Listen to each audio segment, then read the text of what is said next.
Well sir, good morning, good afternoon and good evening to all of you. कैसे दोस्तों आप सभी लोग? आई होप आप बहुत अच्छे होंगे। तो चलिए दोस्तों, यहाँ ये हमारा अमेंडमेंट का पार्ट 2 है। अमेंडमेंट का पार्ट 1 हमने कंप्लीट कर दिया। डिस्क्रिप्शन में प्लेलिस्ट में आपको वो मिल जाएगा। ओके, प्लेलिस्ट लिंक में पार्ट 1 और ये पार्ट 2 में अपलोड कर रहा हूँ। दोस्तों यहाँ पे जो है अमेंडमेंट के पार्ट 2 में हम क्या कवर करने वाले हैं। अगर आपने पार्ट 1 देख लिया होगा तो ठीक है, नहीं तो पार्ट 2 में ओके मैं आपको बता दूं हम okay demand and recovery, appeal revision और ऑफेंस एंड पेनल्टीज के अमेंडमेंट कवर करने वाले हैं। अगर आपने पार्ट 1 नहीं देखा तो भी आप पार्ट 2 अभी देख सकते हो। ये चैप्टर की अमेंडमेंट्स प्लस हम कस्टम्स की भी अमेंडमेंट्स यहाँ कर रहे हैं। तो ये आपका पहला सवाल होगा कि सर ये अमेंडमेंट नोट्स कहाँ मिलेगी? तो डिस्क्रिप्शन में टेलीग्राम चैनल लिंक दी है। ये टेलीग्राम चैनल लिंक आप ज्वाइन कीजिएगा। इसमें पिन किया हुआ एक मैसेज है, all IDT resources for final. उसमें जाओगे तो एग्जाम सपोर्ट के लिए जो भी मैं आपको मटेरियल देने वाला है, जो जनवरी 26 या दिसंबर और 25 में अपडेट होने वाले, सब मटेरियल वहीं मिलेगा। आपको अमेंडमेंट नोट्स भी वहीं मिल जाएगी। अब मैं आता हूं कि ये जो सेशन में हम लेने वाले डिमांड एंड रिकवरी, एक सेक्शन है 74A और सेक्शन 74A पे सितंबर एग्जाम में भी अच्छे खासे क्वेश्चन पूछे गए थे। 7 मार्क्स के क्वेश्चन पूछे गए थे और मैं आपको फॉर श्योर कहता हूं कि जनवरी 26 एग्जाम में भी या आने वाला सीएमए दिसंबर 25 एग्जाम में आपको सेक्शन 74A पे क्वेश्चन आएगा, मतलब आएगा। ओके, तो 5 मार्क का तो मिनिमम आएगा। तो ये जो है मैंने अमेंडमेंट में बहुत अच्छे से ओके कवर किया है। सेक्शन 73, 74 और 74 में क्या डिफरेंस है मैंने चार्ट भी बना के आपको दिया है। और इससे रिलेटेड जो स्टूडेंट ने प्रॉब्लम फेस किए सितंबर में ओके जो एग्जाम हुई थी ओके, तो वो भी मैंने बहुत अच्छे से एक्सप्लेन किए हैं। तो आप ये जो डिमांड एंड रिकवरी का सेक्शन 74 है, मस्ट मस्ट मस्ट देखना। अगर आपने सितंबर एग्जाम में अमेंडमेंट देख भी ली होगी तो भी अभी थोड़ा स्पीड में बहुत अच्छे से देखना, क्योंकि जो आपको प्रॉब्लम आए 74 में मैंने वो कंसीडर करके फिर से री रिकॉर्ड किया, जो बच्चों का कहना था, जो मुझे डाउट्स आए थे। अब बात करते हैं सेकंड अपील एंड रिवीजन। इसमें एक मेजर अमेंडमेंट हुई है और वो है प्री डिपॉजिट्स की। ये प्री डिपॉजिट चेंज हुआ है। अब प्री डिपॉजिट के कैलकुलेशन में स्टूडेंट्स मिस्टेक कर देते हैं। तो यस, फिर से मैंने इसको बहुत अच्छे से रिवाइज किया है ओके, ये अमेंडमेंट रिकॉर्ड करके, और प्री डिपॉजिट की लिमिट्स ओके यहाँ पे बताइए।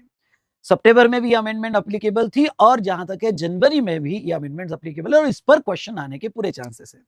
दोस्तों मैं आपको एक बात बता दूं कि इस बार आपको जो अमेंडमेंट्स है जनवरी में, मोस्ट ऑफ द अमेंडमेंट्स मैंने आपका पूरा यहाँ पे ओके स्टैट्यूटरी अपडेट्स देख लिया। मोस्ट ऑफ द अमेंडमेंट वही है जो सितंबर में थी।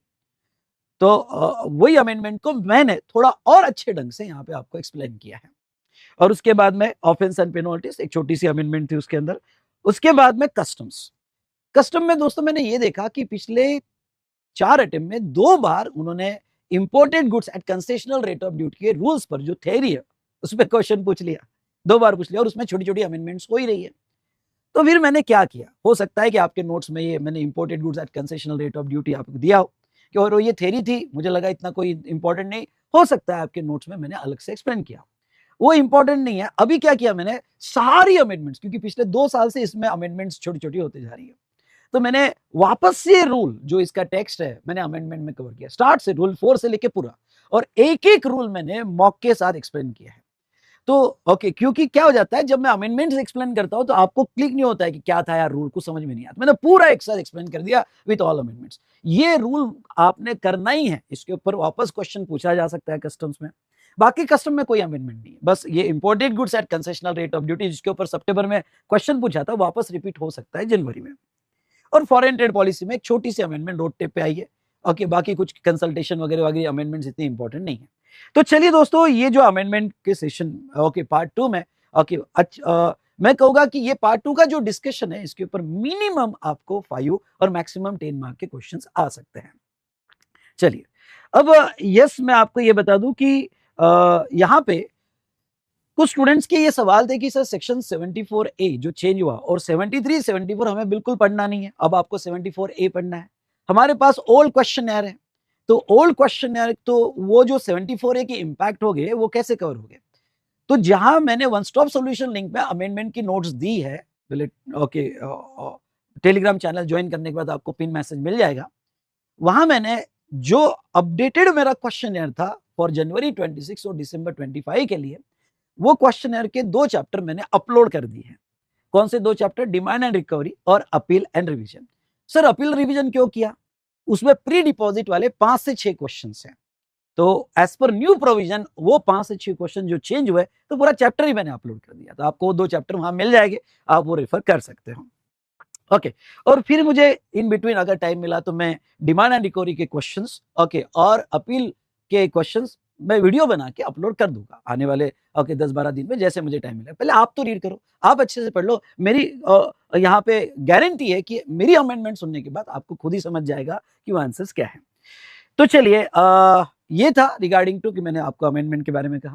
और दोस्तों मैं आपको कह देता हूं कि यस, आपको अगर बुक बाय करना है तो आप बुक हमारे वेबसाइट से बाय कर सकते हो, अमेंडेड कॉपी ऑफ क्वेश्चनर या मेरी सिंप्लीफाइड। इस बार जो मैंने जुलाई बैच लिया, जुलाई बैच में इस ओके क्या है, मैं 22 ईयर से पढ़ा रहा हूं, तो हर बैच में आप मुझे कुछ ना कुछ सिखाते हो और आपसे भी बहुत कुछ सीखते हो। और ये मेरा यहाँ पे जहां तक देखा जाए तो 22 ईयर्स में ओके हर ट्रेंड बदलता है, और आपके बैच में भी बहुत सारे स्टूडेंट की रिक्वायरमेंट, उनके सजेशन से ओके मैंने इस बैच में जो जुलाई में अभी बैच चालू किया था, तो उसमें बेटा यहाँ पे ओनली वन कॉन्सेप्ट बुक जिसको सिंप्लीफाइड कहता हूं, उसके बाद में वन क्वेश्चन है और वन चार्ट बुक। 480 पेजेस में पूरा आईडीटी मैंने खत्म किया वन कॉन्सेप्ट बुक में। क्वेश्चनर 460 पेज में पूरा आईडीटी इंक्लूडिंग कस्टम्स एनएफटी भी खत्म किया, और चार्ट बुक मैंने इस बार साइज भी छोटी की और 100 पेजेस में पूरा चार्ट बुक हमारा खत्म हुआ। सो दोस्तों यस, इस बार का मटेरियल, अपडेटेड मटेरियल आप चाहो तो ले सकते हो, लेकिन ऐसा कोई आपके ऊपर फोर्स नहीं है। मैं आपको ये कहूंगा कि जो आपके पास मटेरियल है प्लस अमेंडमेंट भी आपने कर ली तो भी हो जाएगा, ठीक है। चलो, तो मैंने आपको सब कुछ एक्सप्लेन कर दिया है, तो स्टार्ट करते हैं हमारी अमेंडमेंट्स। क्या आप रेडी हो? अरे यस और नो, हाउ इज द जोश? चलिए ओके, तो स्टार्ट करते हैं। हाँ, एक पॉइंट रह गया, बूस्टर प्रैक्टिस बैच जो है ओके उसका वीडियो तो आ ही जाएगा, आज मैंने ओके रेडी करके रखा हुआ है। तो बूस्टर प्रैक्टिस बैच का वीडियो आपने जरूर देख लेना। टेलीग्राम चैनल में मैं अपडेट कर दूंगा आपको किस तरह से करना है, क्या करना है और मैं क्या कवर करने वाला हूँ, ओके वो आपको टेलीग्राम चैनल में मिल जाएगा। तो चलिए शुरू करते हैं हमारी अमेंडमेंट्स।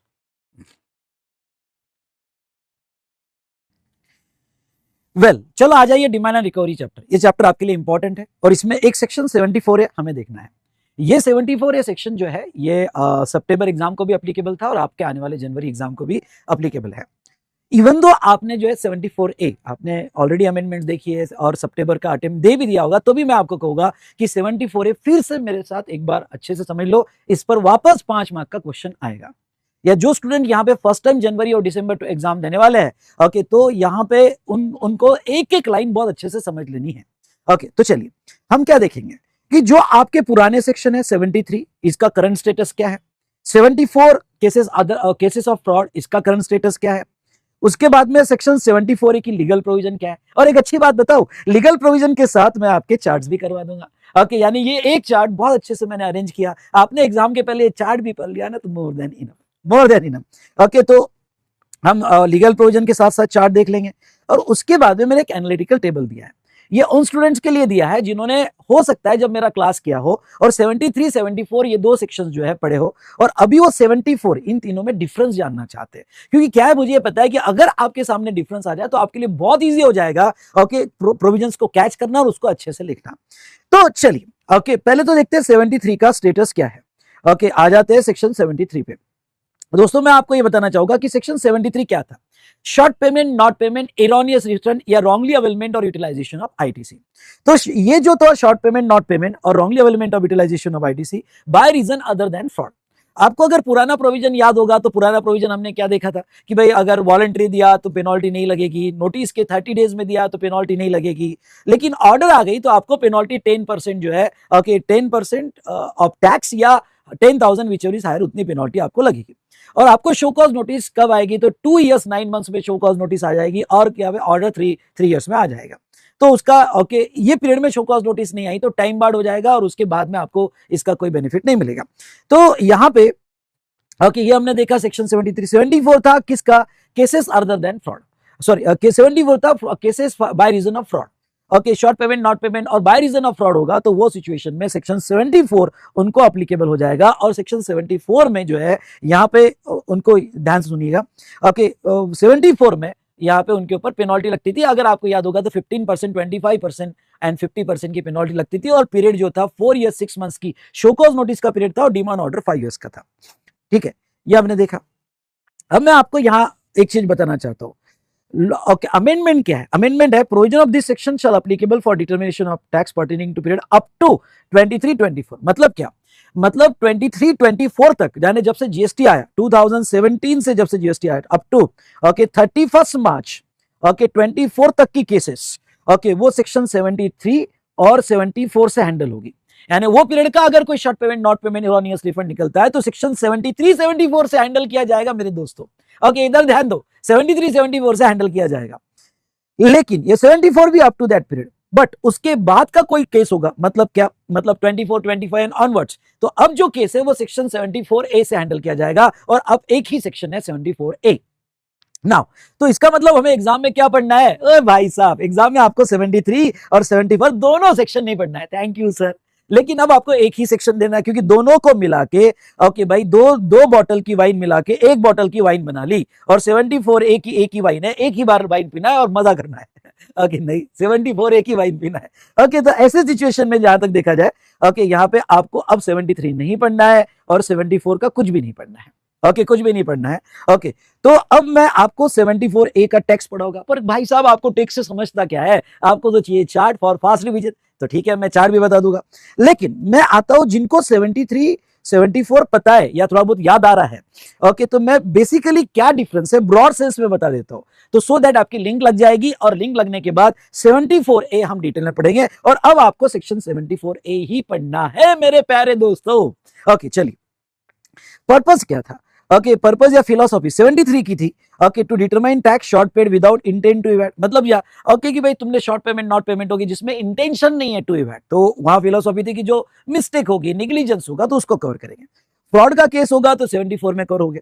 लेकिन अब दोनों को मर्ज करके इन्होंने एक ही सेक्शन बनाया 74A। और अब क्या किया भाई, दोनों को मर्ज करके एक ही सेक्शन क्यों बनाया? क्योंकि क्या था, डुप्लीकेशन था। अगर आपको याद है ना, तो 73 74 में बार बार सेम प्रोविजन थी, बस थोड़ा बहुत चेंज करके, तो ये डुप्लीकेशन वर्क नहीं था, कॉम्प्लिकेटेड हो रहा था, तो उसको सिंप्लीफाई किया, यूनिफाई किया गया। ओके, और प्रोसेस को थोड़ा इजियर किया और डुप्लीकेशन हटाया गया। ओके, तो जिससे कम लिटिगेशन हुए, नहीं तो इतने सारे लिटिगेशन पड़ रहे थे। कोई बोल रहा था 73 की, मेरी केस 73 की है, कोई बोल रहा था मेरी केस 73 की है, कोई बोल रहा था मेरी केस 74 की है। ओके, तो 73 74 की, और इतने लिटिगेशन आ रहे थे। कोई बोल रहा था कि नहीं मैं फ्रॉड का नहीं हूं भाई, ओके मेरा केस जो है अदर देन फ्रॉड का है, बहुत ज्यादा लिटिगेशन। तो गवर्नमेंट ने कहा यार खत्म करो यार, एक सेक्शन में लिटिगेशन आने तो, अगर होते हैं तो। दूसरा, अप्लीकेबिलिटी, ये अप टू 23 24 तक चलेगा, ये भी 23 24 तक चलेगा, लेकिन 24 25 ऑनवर्ड्स ओके हमारा 74A चलेगा।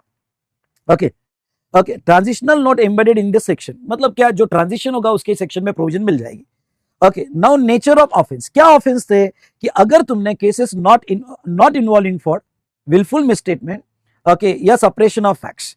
ओके, तो यहां पे जो है था कि भाई फ्रॉड, अदर देन फ्रॉड वाला केस था तो 73 में हैंडल होता था, फ्रॉड वाला केस था तो 74 में हैंडल हुआ। और दोस्तों, अब आपको नई बात क्या बताओ कि अब जो है आपका केस फ्रॉड का हो या अदर देन फ्रॉड का हो, ओके, अब वो यहाँ पे एक ही सेक्शन में कवर होगा, वो है 74A में। Okay, single uniform provision for determination of tax. Okay, पूरी सिंगल यूनिफॉर्म प्रोसीजर आ गई, मतलब अब ये बाइफर्केशन नहीं होगा, फ्रॉड होगा या अदर देन फ्रॉड होगा, नहीं। ओके, आप कोई भी case, short payment, not payment, erroneous refund, wrongly availment, utilization of ITC, okay, वो दिखा, अब वो तो आपको नोटिस 74A की आएगी, बस एक ही यूनिफॉर्म कर दिया गया। कि सर कैसे किया ये यूनिफॉर्म, बताता हूं ना, 74A कैसे किया। उसके बाद में हम ट्रिगरिंग सिचुएशंस क्या होगी, तो वो तो आपको पता है। Okay, tax not paid, short पे, आईटीसी वगैरह की केस है। ओके, और यहाँ पे भी एग्जैक्टली सेम है।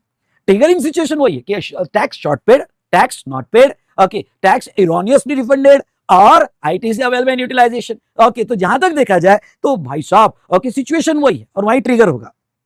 ओके, और उसमें पेनल्टी क्वांटम।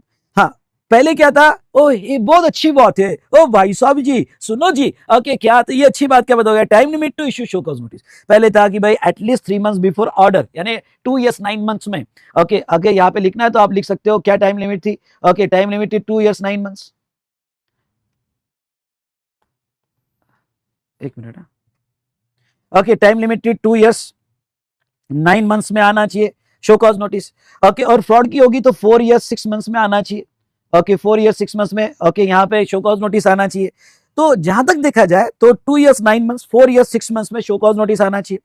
और अब देखो 74A में क्या क्या, 74A ने कहा है हटाओ ये सब कुछ भाई साहब, क्या है ये 2 years 9 months, okay 3 months before, 6 months before, हटाओ यार। ओके बस अब सिंपल यूनिफॉर्म पॉलिसी लाते हैं, वो फ्रॉड का हो, अदर देन फ्रॉड का हो, कोई भी केस हो, ओके अब कोई भी शॉर्ट पेमेंट का केस हो, बस सबके लिए 42 months, 42 months from the date of annual return, okay वो डेट ले लेंगे, और इरोनियस रिफंड, बस 42 मंथ्स। ओके यानी जब भी यहां पे आपकी ड्यू एनुअल रिटर्न की जो ड्यू डेट होगी वहां से 42 मंथ्स की में नोटिस आएगा, फिर फ्रॉड हो या अदर देन फ्रॉड हो। Okay time limit of passing the order, पहले 3 इयर्स था, 5 इयर्स था, अब उन्होंने कहा okay 12 months from the date of show cause notice. ये सुन मेरी बात, ओके आपको जो है 12 months from the date of show cause notice जो है आपका ऑर्डर आ जाएगा। ओके और एक्सटेंडेबल फॉर 6 मंथ्स। तो डिफरेंस क्या हुआ, पहले आपने पढ़ा होगा कि 3 years from annual return order की डेट होगी और उसके 3 महीने पहले नोटिस आ जानी चाहिए।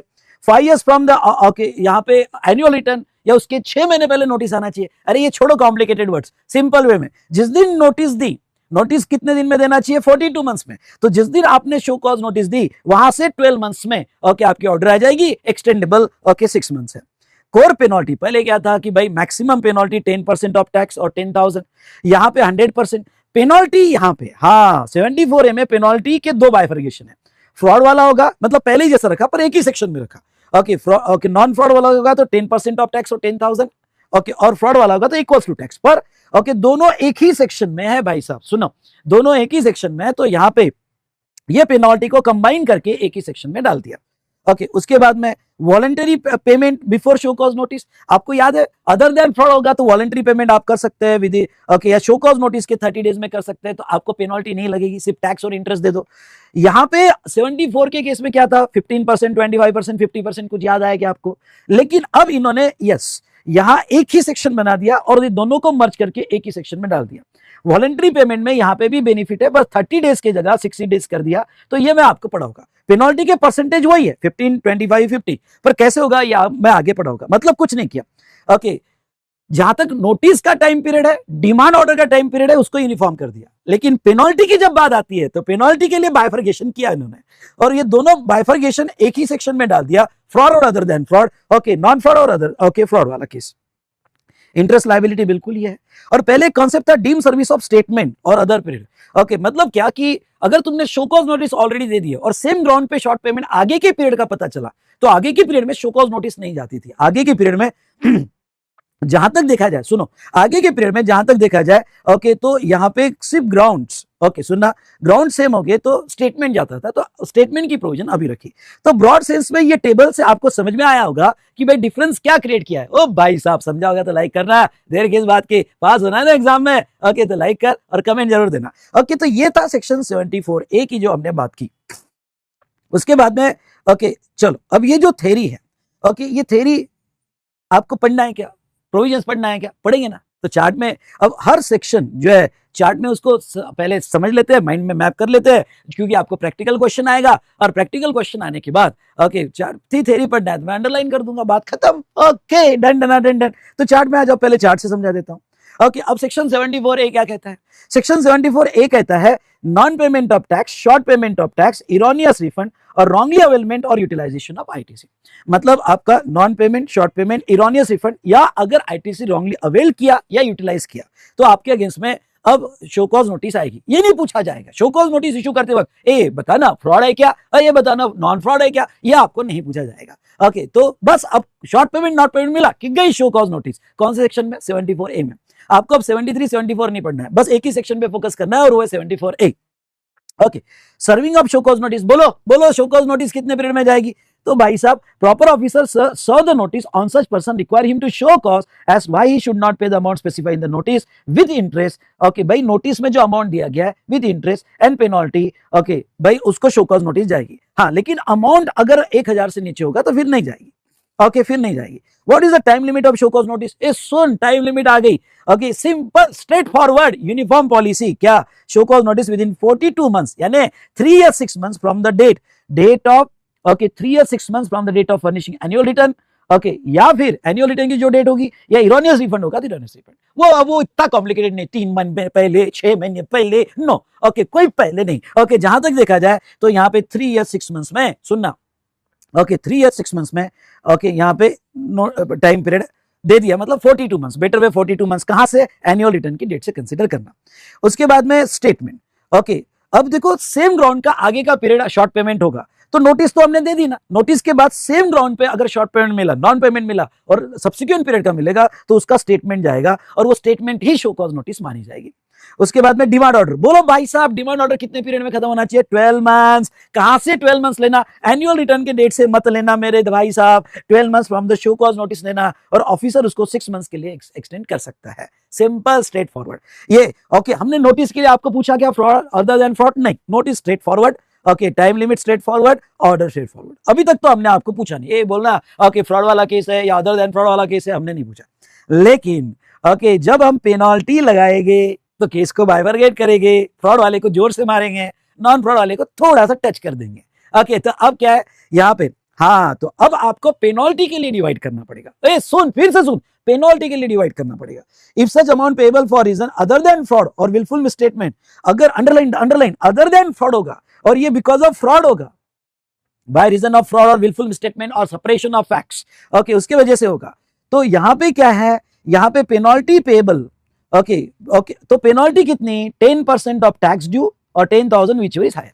ओके, तो भाई सारे जीएसटी ऑफिसर समझ लो, न्यू सेक्शन 74A में केस अदर देन फ्रॉड की होगी तो पेनल्टी 74A के अंडर में ही लगेगी। सुनना, 74A के अंडर में ही पेनल्टी लगेगी और वो पेनल्टी 10% ऑफ टैक्स और 10,000 विच इज हायर, बस उतनी लगेगी। अगर फ्रॉड की केस होगी तो 100% of tax due. A soon, 100% of tax बोला है, नालायक, 100% ऑफ टैक्स बोला है। ओके, इसमें इंटरेस्ट मत ऐड करना, बाकी मत ऐड करना, टैक्स का 100% या टैक्स का 10% ये कंसीडर होगा। चलो समझ में आया। उसके बाद में ओके सर बताओ ना, ये पेनल्टी अवॉइड कर सकते हैं क्या नए सेक्शन में? हाँ कर सकते हैं। ओके, और सेक्शन जो है वही है। ओके, सेक्शन 74A में ही बस मैंने चार्ट में बाइफरकेट करके दिया है, पर सेक्शन तो ये लगने वाला है 74A। ओके, तो क्या मैं अवॉइड कर सकता हूँ? यस, अवॉइड करने के लिए 3 स्टेजेस दिए, स्टेज नंबर 1, स्टेज नंबर 2 और स्टेज नंबर 3। और भाई साहब ओके, तू यहाँ पे भी अवॉइड कर सकता है, नहीं हुआ तो यहाँ पे भी कर सकता है। ओके, नहीं तो कुछ कमी ओके, जो कम ज्यादा करना है तो यहाँ पे भी कर सकता है। ओके, तीनों केस में कर सकता है। ओके, तो अवॉइडेंस ऑफ पेनल्टी। ओके, देखो अब यहाँ पे इफ टैक्स और इंटरेस्ट, आपकी केस अब ये साइड में हूं मतलब अदर देन फ्रॉड चालू है और ये साइड में हूं मतलब फ्रॉड चालू है, तो आपकी केस अदर देन फ्रॉड की है और आपने टैक्स और इंटरेस्ट वॉलंटरी नोटिस के पहले दे दिया। ये सुनना, नोटिस को रोक दिया, और ये बहुत अच्छी बात है तेरे लिए। क्यों? क्योंकि पेमेंट खुद होके पे कर देना और नोटिस को रोक देना बहुत अच्छी बात, इसलिए कि रिकॉर्ड में तेरा नाम आया नहीं तो क्या हो जाता है, आगे तेरे को परेशानी नहीं होती। नहीं तो एक बार नोटिस आ गई ना, रिकॉर्ड में नाम आ गया ना, तो बार बार जो है ना फिर नोटिस में आ जाता है, बार बार नोटिस में आता है, तेरे तरफ भी ध्यान जाता है। ओके, तो तुम नोटिस रोक सकते हो टैक्स और इंटरेस्ट वॉलंटरी पे करके। अगर तुमने वॉलंटरी पे कर दिया टैक्स और इंटरेस्ट तो shall inform to proper officer in writing, और प्रॉपर ऑफिसर आपके ऊपर नोटिस सर्व नहीं करेगा। ओके, और ये केस में आपके ऊपर पेनल्टी नहीं लगेगी, ये केस में आपके ऊपर पेनल्टी नहीं लगेगी। और इंपॉर्टेंट बात क्या है, proper officer shall issue show cause notice अगर ये अमाउंट शॉर्ट हो गया, अगर ये अमाउंट शॉर्ट हो गया तो ऑफिसर आपके अगेंस्ट में नोटिस इश्यू कर देगा। ओके, तो भाई साहब तू नोटिस भी रोक सकता है, पेनल्टी भी रोक सकता है, कोई पेनल्टी नहीं रहेगी, अदर देन फ्रॉड की केस होगी। ओके, और पर वो शॉर्ट हुआ तो नोटिस आएगी। उसके बाद में नेक्स्ट फ्रॉड वाले में आते हैं पेनल्टी के लिए। सर अगर ओके, वैसे तो ऑफिसर मेरे को डरा देगा, ऑफिसर बोलेगा ओके 100% पेनल्टी, लेकिन क्या मैं नोटिस रोक सकता हूं? क्या बिल्कुल रोक सकता है। और पेनल्टी जो है तेरी 15% ऑफ टैक्स, तो ये पेनल्टी वही है जो पहले थी। ओके, बस अब एक सेक्शन में डाल दी। ओके, तो 15% ऑफ टैक्स, सुनना, 15% ऑफ टैक्स पेनल्टी दे। अगर 15% ऑफ टैक्स तो पेनल्टी देता है, मतलब ओके टैक्स दे देता है, इंटरेस्ट दे देता है और 15% ऑफ टैक्स दे देता है, तो तेरे को ऊपर office show cause notice serve नहीं करेगा। ओके, लेकिन उसमें शॉर्ट रहा तो तेरे को सर्व कर देगा शो कॉज नोटिस। भाई साहब डन, यहां तक बातें क्लियर होगी। उसके बाद में issue of show cause notice, if show cause notice issued, तूने वॉलंटरी नहीं किया, इधर भी नहीं किया, इधर भी नहीं किया, क्या सर वॉलंटरी नहीं किया तो मेरे हाथ से ऑप्शन चलेगा क्या? चले गया क्या? नहीं। अगर तेरे को शो कॉज नोटिस आ जाती है, तूने वॉलंटरी पेमेंट करके शो कॉज नोटिस को नहीं रोका और शो कॉज नोटिस तेरे अगेंस्ट में आ जाती है, तो वो सिचुएशन में क्या, तो वो सिचुएशन में payment of tax plus interest as mentioned in the show cause notice. Okay, अगर तुमने नोटिस में जो टैक्स और इंटरेस्ट था वो तुमने खुद होके पे कर दिया, ये सुनना, तूने खुद होके पे कर दिया यहां पे, तो ऐसे केस में अगर तू 60 डेज में पे कर देता है नोटिस के, तो तेरे पे पेनल्टी नहीं लगाएंगे। एक बात सुन, तेरे पे पेनल्टी नहीं लगाएंगे और all proceeding will be concluded. Okay, और तेरी जो तेरे अगेंस्ट अगर तूने खुद होके खुद सुधर गया और केस अदर देन फ्रॉड का है और 60 डेज में, पहले 30 डेज थे अब 60 डेज हो गए, 60 डेज में तूने अगर पे कर दिया तो वो केस में तेरी सारी प्रोसीडिंग कंक्लूड कर देंगे और पेनल्टी भी नहीं लगाएंगे। मतलब अब तेरे अगेंस्ट में कोई प्रोसीडिंग नहीं होगी एक्सेप्ट सेक्शन 132। प्रोसिक्यूशन होगा तो हो सकता है, अदरवाइज उसके अलावा किसी भी सेक्शन में तेरे अगेंस्ट में प्रोसीडिंग नहीं होगी। अगर तूने 60 डेज में नहीं पे किया तो तेरी पेनल्टी जो लगने वाली है वो कंटिन्यू रहेगी। ये तो हुआ अदर देन फ्रॉड। अगर फ्रॉड वाला केस है तो अगर तूने 60 days of show cause notice पे कर दिया तो तेरे को सिर्फ 25% पेनल्टी देनी पड़ेगी। ओके, फ्रॉड वाला है तो कुछ तो देना पड़ेगा ना यार। ओके, कुछ तो देना पड़ेगा। ये तो अदर देन फ्रॉड इसलिए छोड़ दिया इसको, पर फ्रॉड वाला है तो 60 days of show cause notice में देता है तो 25% पेनल्टी और प्लस टैक्स प्लस इंटरेस्ट दे और चल निकल जा। सारी प्रोसीडिंग कंक्लूड कर देंगे। नहीं दे रहे तू 60 डेज में तो नोटिस में 100% तेरे को पूछा जाएगा कि 100% पेनल्टी क्यों ना लगाए। ये पूछा जाएगा कि 100% पेनल्टी क्यों ना लगाए। ठीक है, अगर 60 डेज में देता है तो बात खत्म। उसके बाद में बात करते हैं डिमांड ऑर्डर। अब समझ लो शो कॉज नोटिस के बाद डिमांड ऑर्डर आ गई। ओके, और ये डिमांड ऑर्डर आपको आ गई, अब क्या करें? अब बच सकते हैं क्या? नहीं बेटा, अगर डिमांड ऑर्डर आ गई तो अगर अदर देन फ्रॉड की केस है, सुन मेरी बात, अदर देन फ्रॉड की केस है तो वो केस में आपको पेनल्टी मैंडेटरी लगेगी और वो कितना 10% ऑफ टैक्स और 10,000 वो मैंडेटरी पेनल्टी लगेगी। नहीं, वो देना ही पड़ेगा अदर देन फ्रॉड के केस में क्योंकि ऑर्डर आ गया। लेकिन अगर फ्रॉड वाला केस है तो गवर्नमेंट ने अभी भी आपको ऑप्शन दिया। ओके, और फ्रॉड वाले केस में गवर्नमेंट ने क्या बोला? गवर्नमेंट ने कहा कि अगर ऑर्डर आने के बाद भी, सुनना मेरी बात बेटा, ओके, ऑर्डर आने के बाद भी 60 डेज में तू पे कर देता है, विद इन 60 डेज पे कर देता है तो आज भी हम तेरे को 50% का पेनल्टी मांगेंगे। इवन तो हमने शो कॉज नोटिस में 100 बोला होगा, पर पेनल्टी ऑर्डर के बाद भी तू अगर दे देता है तो हम तेरे को सिर्फ 50% लेंगे। लेकिन अगर तूने 60 डेज नहीं दिया तो तेरी ये जो हमने पूछा था शो 100% क्यों ना लगाए, वो पेनल्टी तुझे पे करनी पड़ेगी अगर 60 डेज में नहीं। तो देखो, फ्रॉड के केस में डिस्काउंट क्या है? वॉलंटरी दिया तो 15, शो कॉज नोटिस केस में दिया तो 25, ओके, और ऑर्डर के 60 डेज में दिया तो टैक्स, इंटरेस्ट और पेनल्टी 50% ही लगेगा। लेकिन अगर अदर देन फ्रॉड का केस है तो वॉलंटरी दिया तो कुछ नहीं, ओके, शो कॉज नोटिस के 60 डेज में दिया तो कुछ नहीं, नो पेनल्टी। लेकिन अगर तुमने नहीं दिया तो डिमांड ऑर्डर पे आपको पेनल्टी लग के रहेगी। ओके, डिमांड ऑर्डर पे पेनल्टी लग के रहेगी। ए भाई साहब, समझा क्या?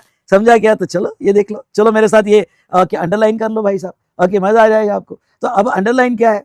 ओके, सेक्शन 74A1, अगर आपको सब सेक्शन याद रखना हो तो, अगर याद आते हो तो, नहीं याद आते हो तो ओके ठीक है, पर A1 shall serve the show cause notice.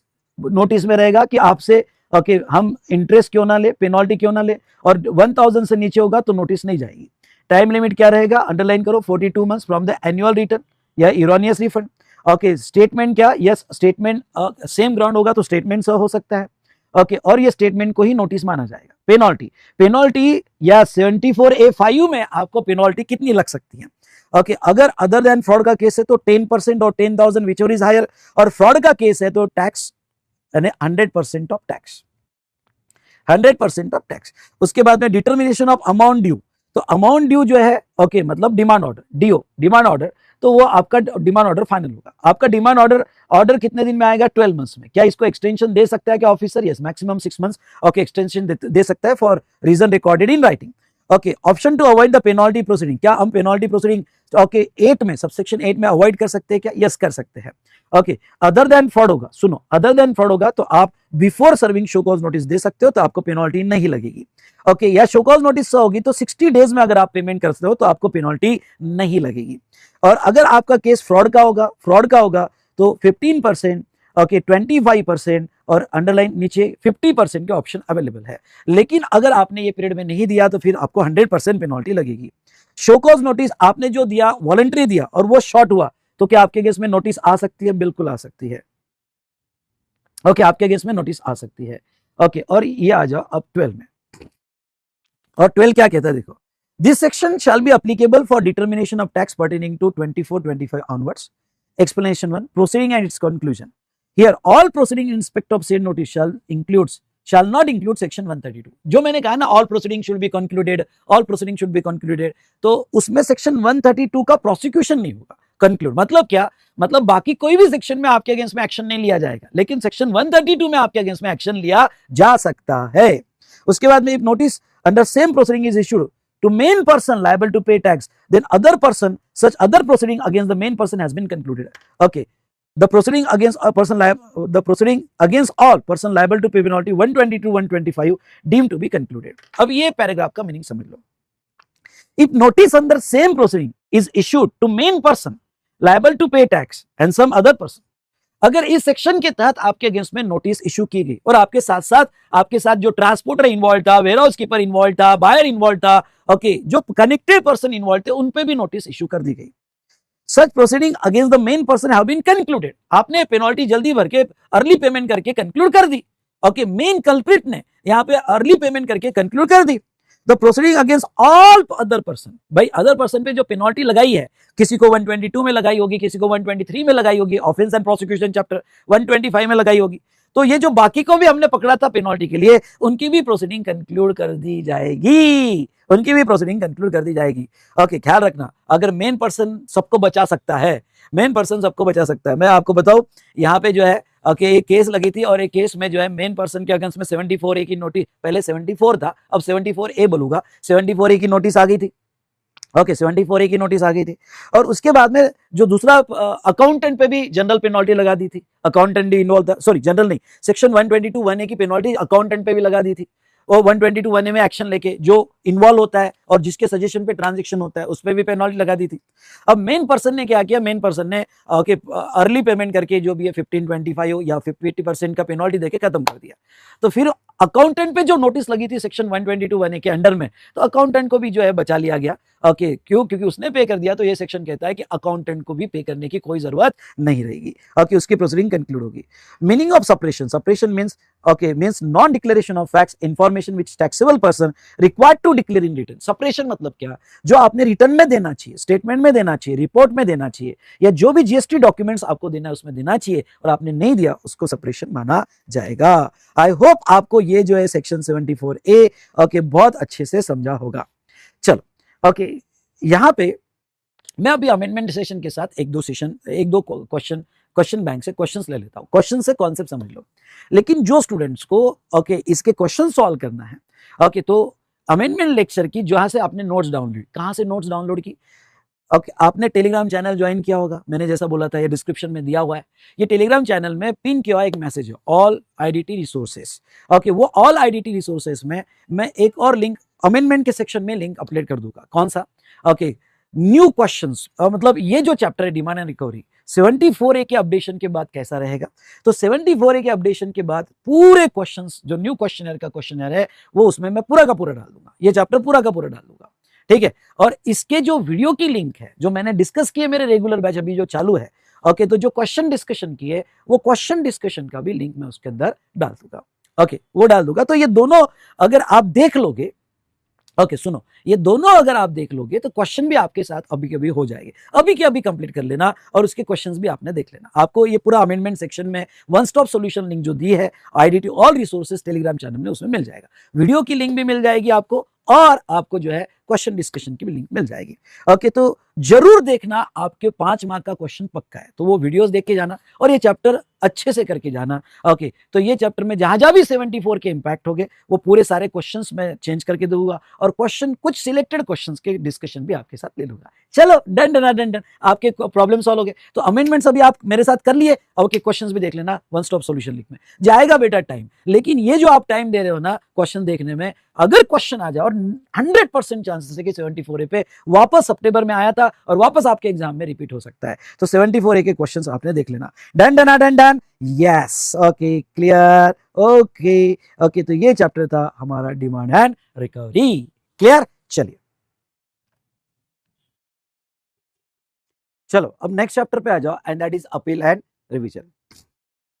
Section 112 appellate tribunal के लिए यहाँ पे कुछ अमेंडमेंट हुई, और वो अमेंडमेंट मैं आपको बताना चाहूंगा सेक्शन 112 में. चलिए, मेरे पास अभी रिसेंट बैच का हैंड रिटन नोट्स है. ओके, तो ये जो है इस बैच में हम बहुत समय कॉन्सेप्ट बिल्डिंग करता हूँ, केस स्टडी बनाता हूँ, ओके, और हैंड रिटन नोट्स भी देता हूँ, और मॉक भी बहुत रन करता हूँ. एक प्रैक्टिकल मॉक बच्चों के लिए होता है. इस बार का जो बैच चालू है उसमें एक ही कॉन्सेप्ट बुक जो 480 पेज की है, एक ही क्वेश्चन है, ओके, और एक ही चार्ट बुक, और हमने विद इन टाइम खत्म किया है, और ये बहुत सारी मॉक रन करके यहाँ पे कैरी आउट किया है. तो इसका चलो एक एग्जांपल जो मैंने लिया था वो आपको बता दूं. सेक्शन 112 ये कहता है कि अगर आपको अपीलेट ट्रिब्यूनल के पास अपील फाइल करना है, तो आपका ऑर्डर जो है वो अपीलेट अथॉरिटी यानी ए का होगा, या रिविजनल अथॉरिटी RA का होगा. AA और RA का ऑर्डर होगा तो आप अपील में जाओगे। अगर तुम्हारा एग्रीड पर्सन टैक्स पेयर है, ओके सुनना, एग्रीड पर्सन टैक्स पेयर है तो आपको 3 मंथ्स में AT के पास अपील फाइल करनी पड़ेगी, अपीलेट ट्रिब्यूनल के पास, एक्सटेंडेबल फॉर 3 मंथ्स। और डिपार्टमेंट अगर एग्रीड पर्सन है, डिपार्टमेंट एग्री नहीं है AA और RA के ऑर्डर से, तो डिपार्टमेंट यहाँ पे 6 मंथ्स में अपील फाइल कर सकता है और 3 मंथ्स एक्सटेंशन एंड कॉन्डोनेबल रह सकता है। तो ये आपको जो 3 मंथ्स है, अब एक चीज इसमें अच्छी ये बात ध्यान रखना, जब टैक्स पेयर फाइल करेगा तो 3 months from the communication of order, okay, जिस दिन ऑर्डर कम्युनिकेट हुई वहां से 3 मंथ्स। और जब डिपार्टमेंट फाइल करेगा तो 6 months from the date of passing the order, okay, ये बहुत इंपॉर्टेंट है difference. Okay, tax payer file करेगा तो 3 months from the communication of order, और जब डिपार्टमेंट फाइल करेगा तो 6 months from the date of passing the order. अब ये दोनों जगह एक अमेंडमेंट हुई है। पहले जो लॉ था सिर्फ यहां तक था, कम्युनिकेशन ऑफ ऑर्डर, और यहाँ पे from date of passing the order, लेकिन उसमें और एक वर्ड लेके आगे, notified date whichever is later. अब ये नोटिफाइड डेट क्या है, चलो ये आपको मैं बताना चाहूंगा कि ये नोटिफाइड डेट, अब देखो वो क्या कहते हैं। जैसे मैंने 3 मंथ्स अंडरलाइन करना, 3 months, okay, from the order when it is sought to be communicated, इसको अंडरलाइन करना। और उन्होंने एक लाइन ऐड कर दी, और वो कौन सी, डेट एज में be notified by the government. अगर गवर्नमेंट कोई डेट नोटिफाई करता है तो वहां से 3 मंथ्स में, यानी विच इज लेटर, आपकी ऑर्डर की कम्युनिकेशन की डेट या गवर्नमेंट नोटिफाई करेगा, ओके, वो डेट, वहां से 3 मंथ्स में आप अपील फाइल कर सकते हो। और सेम फॉर डिपार्टमेंट, डिपार्टमेंट का टाइम पीरियड क्या है, ओके, डिपार्टमेंट का time period 6 months from which order has been pass, communication नहीं, from the order has been pass और notified date by government whichever is later. और accordingly memorandum of cross objection में यहाँ पे उन्होंने, okay, 3 months का time दिया है। अब देखो मैं थोड़ा आपको ये बता दूं, ये ओके कॉन्सेप्ट क्या है, थोड़ा अच्छे से समझ लो। देखो बेटा, अभी हमने 3 मंथ्स और 6 मंथ्स तो देख लिया, ठीक है, या कम्युनिकेशन ऑफ ऑर्डर और डेट ऑफ ऑर्डर। अब आपके नॉलेज के लिए एक बात बता देता हूं, और वो क्या, व्हाट इज नोटिफाइड डेट, ऊपर जो नोटिफाइड डेट है उसका मतलब क्या, और जो अमेंडमेंट हुई रिगार्डिंग टू नोटिफाइड डेट ये क्या है। आपको पता है, इवन दो जीएसटी आना, ओके, 2017 से जीएसटी आया, लेकिन आज तक अपीलेट ट्रिब्यूनल जीएसटी में बनाया नहीं गया था। यानी अपीलेट ट्रिब्यूनल पहली बार 24 अप्रैल 25 में बनाया गया, मतलब 17, 18, 19, 20, वो 4 साल, और ये लगभग 4.5 साल, यानी ओके 8.5 ईयर्स के बाद में ट्रिब्यूनल बनाया गया। तो फिर सर पहले अगर ट्रिब्यूनल में अपील फाइल करना होता तो ट्रिब्यूनल बने ही नहीं थे, सेटअप हुए ही नहीं थे, बेंच बने ही नहीं थे, तो फिर पहले अपीलेट अथॉरिटी की अगर ऑर्डर होती थी तो वो फिर रिट पिटीशन में हाई कोर्ट के पास जाती थी, क्योंकि ट्रिब्यूनल का चेन था ही नहीं बीच में। ओके, सिर्फ सेक्शन बना के रखे थे पर उसके अंदर ट्रिब्यूनल सेट ही नहीं किए। लेकिन अब जो सबसे ज्यादा लिटिगेशन हो रहे हैं, ये लिटिगेशंस में अब गवर्नमेंट को जरूरत पड़ी कि नहीं, ट्रिब्यूनल होना जरूरी है, क्योंकि हाई कोर्ट के पास रिट पिटीशन में पेंडिंग बहुत ज्यादा जारी है केसेस, और वो सही चेन नहीं है। इसलिए 24 अप्रैल 25 को ट्रिब्यूनल सेटअप किया गया, ऑपरेशनल किया गया। सेटअप मतलब ओके, स्ट्रक्चर तो पहले से एक्ट में था, ऑपरेशनल किया गया। Okay, and from 24 April 25 most of the operation of appellate tribunal enforceable, hence we can consider this is the notified date. Okay, तो सर क्या ये हमें नोटिफाइड डेट याद रखनी है क्या, नहीं, आपको नोटिफाइड डेट याद नहीं रखनी, पर आपके नॉलेज के लिए रहने दो कि नोटिफाइड डेट ये है। अब प्रॉब्लम क्या हुआ, प्रॉब्लम देखो, यहाँ एक केस ले लेता हूं, एक केस स्टडी ले लेते हैं। टैक्स पेयर है आरपीपीएल, टैक्स पेयर है आरपीपीएल, ऑर्डर बाय अपीलेट अथॉरिटी, मतलब AA ने ऑर्डर दिया, पहली अपीलेबल अथॉरिटी, ऑर्डर पास हुई 1 जून को, ऑर्डर पास हुई 1 जून 24 को, और कम्युनिकेट हुई 5 जून, ओके, 5 जून 24 को, ओके। अब 2024 में, ओके, 24 में ऑर्डर है अपीलेट अथॉरिटी की। अब लॉ क्या कहता है, लॉ क्या कहता है कि अगर टैक्स पेयर अपील फाइल कर रहा है तो 3 मंथ्स फ्रॉम जब कम्युनिकेट हुई ऑर्डर, ऑर्डर कब कम्युनिकेट हुई, 5 जून को, तो 5 जून से 3 मंथ्स, यानी लास्ट डेट जो थी अपील की वो 5 ऑफ सितंबर 25 तक होगी, ओके, 5 ऑफ सितंबर 25 तक होगी, और एक्सटेंशन लो 3 महीना, सॉरी 5 ऑफ सितंबर 24 तक होगी, और एक्सटेंशन ले लो 3 महीना। लेकिन प्रॉब्लम क्या था, मुझे 5 सितंबर या एक्सटेंशन, ओके, 24 में मुझे अपील फाइल करना था AT के पास, और भाई साहब AT ऑपरेशनल नहीं है, क्यों, क्योंकि AT ऑपरेशनल हुआ 20 यहाँ पे 24 अप्रैल 25 में। अब 24 अप्रैल 25 में AT ऑपरेशनल हुआ, उसके पहले था ही नहीं। तो अगर ये जो अपील है, यानी 24 अप्रैल 25 के पहले की जितनी भी AA और RA के ऑर्डर है और उसके अगेंस्ट में अपील फाइल करना है, तो तो वो भी रिट पिटीशन में हाई कोर्ट के पास ऑप्शन था। ओके, हमारे पास 80 तो था ही नहीं ऑपरेशनल। तो अब ऐसे केस में गया टाइम लिमिट, या डिपार्टमेंट को अपील फाइल करनी है, तो 6 मंथ फ्रॉम द, कहां से, जिस दिन ऑर्डर पास हुआ। अच्छा, पास कब हुआ? 1 जून को पास हुआ। Okay, tax payer date when communicated और department date when order pass, तो 1 जून से 6 मंथ। ओके, और 3 महीना और एक्सटेंशन ले लो, तभी 80 ऑपरेशनल में नहीं है। तो जो 24 अप्रैल 25 के पहले के ऑर्डर्स है ए और आर ए के, वो ऑर्डर्स आज तक 80 में चैलेंज नहीं हुए हैं, क्योंकि 80 ऑपरेशनल था ही नहीं। तो गवर्नमेंट ने कहा चलो ठीक है, कोई प्रॉब्लम नहीं।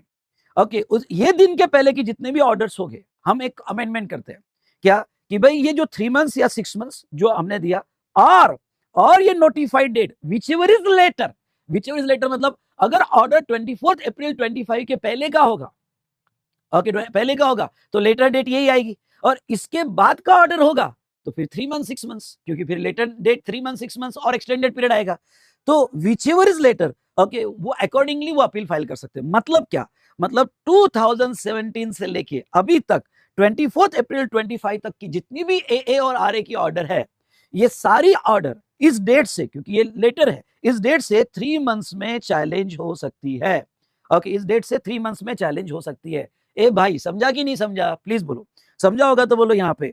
सर ये एग्जाम्पल हमें लिखना हो तो मैं फुल स्क्रीन कर रहा हूँ, पॉज कर लेना और लिख लेना। ओके, तो यहाँ पे देखो, but 80 is operational from 24th April, therefore 3 months or 6 months shall be computed, okay, from 24th April 25, whichever is later। अगर किसी को एग्जाम्पल का स्क्रीनशॉट निकालना है या लिखना है, ओके, लिख के देखो तो अमेंडमेंट पे अच्छी प्रैक्टिस हो जाएगी। ओके, लिखना है तो लिख के देखो, मैं फुल स्क्रीन कर रहा हूँ, पॉज करके लिख लो।